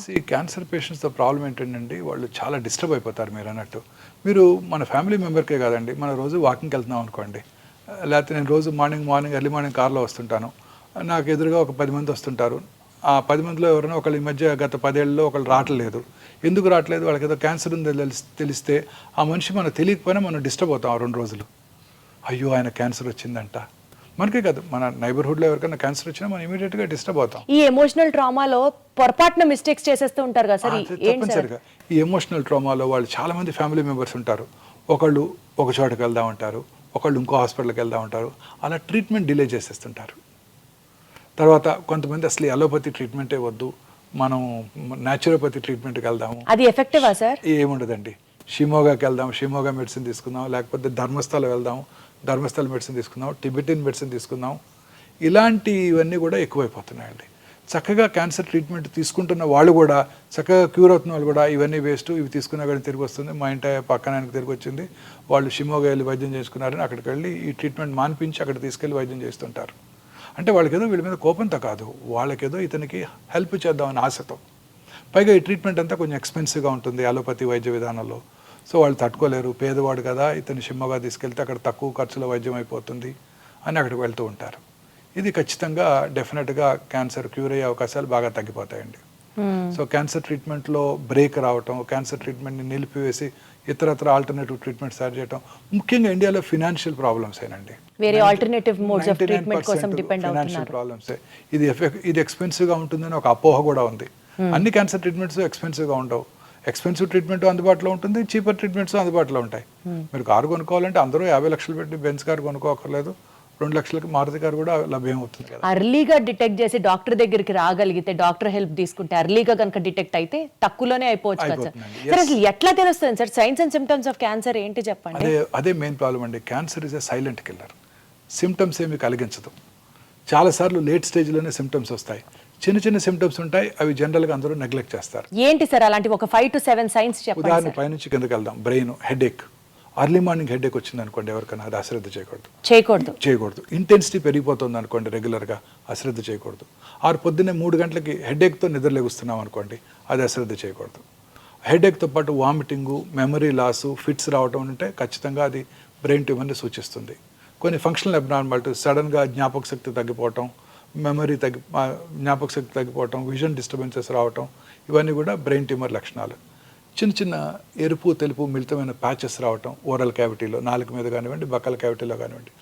మానని పుండు, మానని నొప్పి లేని పుండు క్రమంగా పెరుగుతోంది మానకుండా, అది క్యాన్సర్ పుండు కావచ్చు. అలాగే బ్లడ్ రావటం, ఎక్కడి నుంచి ఓరల్ క్యావిటీలోంచి కానీ, స్వరపేట నుంచి కానీ ఎక్కడి నుంచి బ్లడ్ రావటం, feeling of foreign body sensation థ్రోట్లో. తర్వాత వాయిస్ బొంగురుపోవటం, వెరీ కామన్ సిమ్టమ్ స్వరపేట క్యాన్సర్కి, లంగ్ క్యాన్సర్కి. మానని దగ్గు, చాలామంది నెగ్లెక్ట్ చేస్తారు స్మోకర్స్. లాస్ట్ ఇయర్ కూడా ఇలానే వచ్చింది, అప్పుడు సిటీ స్కాన్ కూడా చేయించారు, నార్మల్గా ఉందంటారు. మానని దగ్గు, తగ్గినప్పుడు ఫ్లెమ్లో బ్లడ్ రావటం, లో గ్రేడ్ చెస్ట్ పెయిన్ రావటం, ఆకలి తగ్గిపోవటం. ఈ 3 వెరీ ఇంపార్టెంట్ సిమ్టమ్స్ అండి. ఆకలి తగ్గటం, తినాలని పెంచిపోవటం, బ్రేక్ఫాస్ట్ టేబుల్ దగ్గరికి వెళ్ళటం, తినకుండా వెనక్కి రావటం, లేకపోతే 2 ఇడ్లీ తినగానే 1 ఇడ్లీ తినగానే పొట్ట ఫుల్ అయినట్టు ఉండటం. ఇవి అలాగే లో గ్రేడ్ ఫీవరు, కొంచెం అలసటగా ఉండటం, ఇవన్నీ ఎప్పుడు కూడా అశ్రద్ధ చేయకూడదు. అలాగే మింగుతున్నప్పుడు ఫుడ్ అడ్డం పట్టడం, ముందు సాలిడ్స్ అడ్డం పట్టడం, తర్వాత లిక్విడ్స్ కూడా అడ్డం పట్టడం. తర్వాత స్టమక్ క్యాన్సరు, సౌత్ ఇండియన్ మెన్లో కామనెస్ట్ క్యాన్సరు. కొంచెం ఫుడ్ తినగానే పొట్ట ఫుల్ అయిపోయినట్టు ఉండటం, రోజు బ్రేక్ఫాస్ట్కి 4 ఇడ్లీలు తింటాం, ఇప్పుడు 1-2 తినగానే పొట్ట ఫుల్ అయిపోతుంది, నాకేదో గ్యాస్ ఉంది, గ్యాస్ పట్టేసింది అనుకుంటారు తప్ప క్యాన్సర్ ఉందని ఎవరు అనుకోరు. వామిటింగ్ రావటం, బెల్చింగ్స్ ఎక్కువగా రావటం, అన్డైజెస్టెడ్ ఫుడ్ ఉన్నప్పుడు ఆ బెల్చింగ్, ఫౌల్ స్మెల్లింగ్ బెల్చింగ్ రావటం, ఆ తర్వాత వామిటింగ్ రావటం, వామిటస్లో రక్తం పట్టడం, వెయిట్ తగ్గిపోవటం, ఇవన్నీ కూడా గ్యాస్ట్రిక్ క్యాన్సర్ లక్షణాలు. మలమూత్ర విసర్జన అలవాట్లో మార్పు రావటం, మోషన్లో బ్లడ్ పట్టడం, రకరకాలుగా చాలాసార్లుగా మోషన్ పాస్ చేయటం, మోషన్లో గమ్ లాంటి వైటిష్ మెటీరియల్ రావటం, బ్లడ్ రావటం, యూరిన్లో బ్లడ్ పట్టడం,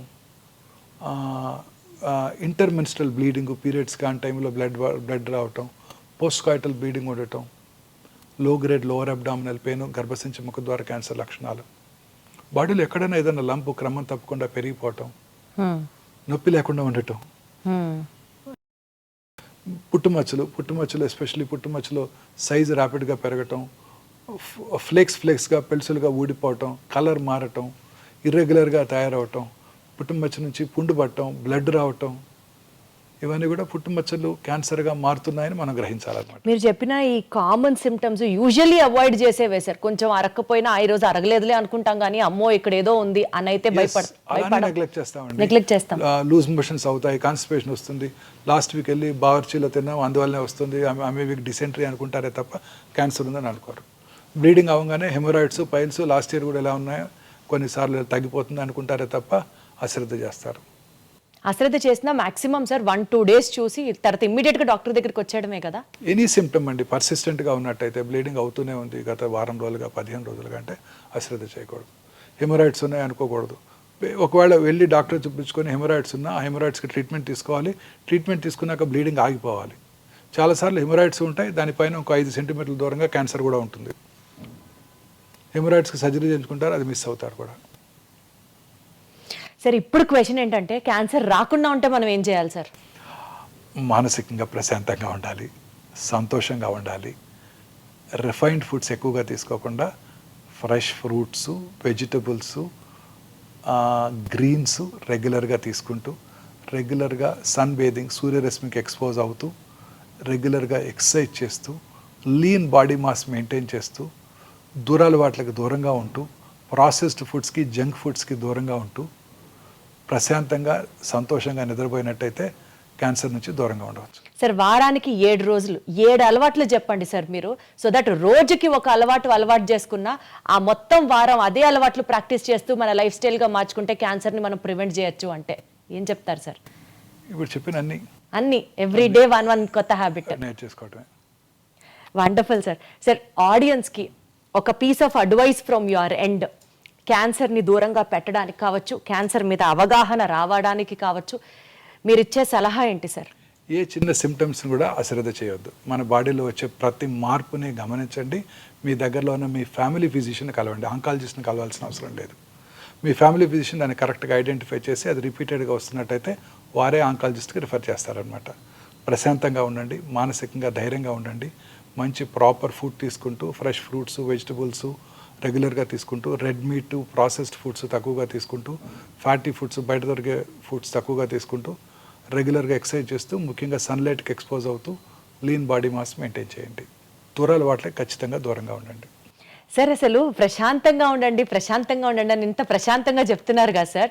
మీకంటే డెఫినెట్లీ వర్క్ ఈజ్ వర్షిప్ అనుకుంటారు కాబట్టి ఇక్కడికి వస్తారు, హాస్పిటల్లో ఉంటారు, మీకు అదే ప్రశాంతత అనుకున్నాను సార్. అన్ని బాధలు మర్చిపోతాను, అన్ని బాధలు. రోజుకి 18 hours పని చేస్తాను, అన్ని బాధలు మర్చిపోతాను సార్. కానీ మీరు హ్యాపీగా ఉండడానికి డెఫినెట్లీ మీ ఫ్యామిలీ సపోర్ట్ కూడా ఎంతో కొంత ఉంటుంది కదా sir? All of them they great support అండి. మీ ఫ్యామిలీ గురించి చెప్పండి sir. My wife she is always here only. నాకు లంచ్ తీసుకొని వస్తారు, అదే మీ హ్యాపీనెస్ కి కారణమా సార్? నాతోనే ఉంటారు ఖచ్చితంగా, రోజంతా ఈవినింగ్ వరకు ఉంటారు. మళ్ళీ డిన్నర్ టైం వరకు డిన్నర్ చేసుకున్నాక వెళ్ళిపోతాం. ప్రశాంతంగా ఉంటాం, అసలు ఏ ప్రాబ్లమ్స్ లేవండి, చీకు చింత లేకుండా ఉంటాం. చాలా సార్లు అదే పాయింట్ ఎంఫసైజ్ చేస్తున్నారు కానీ చాలా హ్యాపీగా ఉంది సార్. సార్ ఫైనల్గా ఒక్క మాట చెప్పండి సార్, మీ డ్రీమ్ ఏంటి sir? I achieved everything what ever I wanted. I don't have any more dreams. I'm happy, హెల్దీగా ఉంటే చాలు. ఒక చిన్న పీడియాట్రిక్ హాస్పిటల్ కట్టాలని ఒక కోరిక ఉంది. అంటే పిల్లల్లో వచ్చే క్యాన్సర్స్ ఇందాక మనం డిస్కస్ చేసాం, క్యూర్ అయిపోతాయి. సో చాలామంది పిల్లలకి ట్రీట్మెంట్ అందకుండా ఉంటుంది. ఒక హాస్పిటల్ కట్టి ఆ హాస్పిటల్లో డాక్టర్ ఛార్జెస్ ఉండవు, ట్రీట్మెంట్కి మనం ఇచ్చే ఛార్జెస్ ఉండవు, ఇన్వెస్టిగేషన్ ఛార్జెస్ ఉండవు, బెడ్ ఛార్జెస్ ఉండవు. ఓన్లీ మెడిసిన్స్కి మాత్రమే ఛార్జ్ చేస్తాం. అది మెడిసిన్స్ కూడా ప్రిఫరబుల్లీ ఏదో కంపెనీ ద్వారా తెప్పించుకోవడం. చాలామంది డొనేట్ చేయడానికి రెడీగా ఉన్నారు. అలాగే ఆయుష్మాన్ భారత్, ఆరోగ్యశ్రీ ద్వారా మెడిసిన్స్ తెప్పించుకొని మనం ఫ్రీగా ట్రీట్మెంట్ ఇవ్వగలగాలి. ఇది ఒక హాస్పిటల్ క్రియేట్ చేయాలని నాకు ఒక కోరిక ఉందండి. ఖచ్చితంగా 1-2 yearsలో చేసేయగలుగుతాను. అది తదాస్తు సార్, మీరు చేయగలరు, మీరు మాత్రమే చేయగలరు అని ఎందుకంటే వాళ్ళకి కనుక ట్రీట్ చేసామంటే వాళ్ళు నెక్స్ట్ 50-60 years బతికేస్తారు హ్యాపీగా, మన గుర్తుపెట్టుకుంటారు. ట్రీట్ చేసాము, అతను బ్రతికాడు, ఆ పిల్లవాడు బ్రతికి పెద్ద డాక్టర్ అయ్యాడో లేకపోతే పెద్ద ఇంజనీర్ అయ్యాడోనే మనకి సంతృప్తిగా కూడా ఉంటుంది. పిల్లలకి ట్రీట్మెంట్ ఇస్తే చాలా హ్యాపీగా ఉంటుంది అనమాట. సో ఇది ఒక్కటి చేయాలని నా కోరిక అండి, ఖచ్చితంగా చేస్తాను. ఖచ్చితంగా చేస్తారు సార్. ఆ దేవుడు మీకు మొత్తం పవర్ ఇవ్వాలి to achieve all your dreams అని. Any kid walking into this hospital should get free treatment. ఇది ఒకటే కోరిక. అద్భుతం సార్. సార్ ఆ దేవుడు మీకు మొత్తం పవర్ ఇచ్చి మీరు అనుకున్న డ్రీమ్ అది నెరవేర్చి చాలా మంది చిన్నారుల్లో క్యాన్సర్ని నివారించడం, అరికట్టడం, వాళ్ళ యొక్క ఫ్యూచర్ లైఫ్ స్ట్రాంగ్గా ఉండాలని ఆ శక్తి దేవుడు మీకు ఇవ్వాలని మనస్ఫూర్తిగా కోరుకుంటున్నాం sir. Thank you so much sir. One of the interviews which enlightened me so much on this subject is thank you so much sir for that. And for more videos, please subscribe to iDream. Please subscribe to iDream. Please subscribe iDream. And please subscribe to iDream. For more videos, subscribe to iDream. please like, share and subscribe to the channel. Congratulations, iDream. Subscribe to iDream. Subscribe to iDream. So subscribe to iDream Media. iDream ki iDream team andarki huge congratulations. Please subscribe iDream Media. Please subscribe to iDream. Subscribe iDream. Please subscribe to iDream. I dream అంటే నా కళల ఛానల్ను subscribe చేసుకున్నారు, నోరు తిరుగుతలేదు. మీరైతే గంట గుర్తు కొట్టండి. For more such videos, please subscribe to iDream. Subscribe to iDream. Please subscribe to iDream. Please subscribe iDream Media. Please do subscribe to iDream. Please subscribe to iDream Media. For best entertainment and information, please subscribe iDream. And don't forget to subscribe to iDream.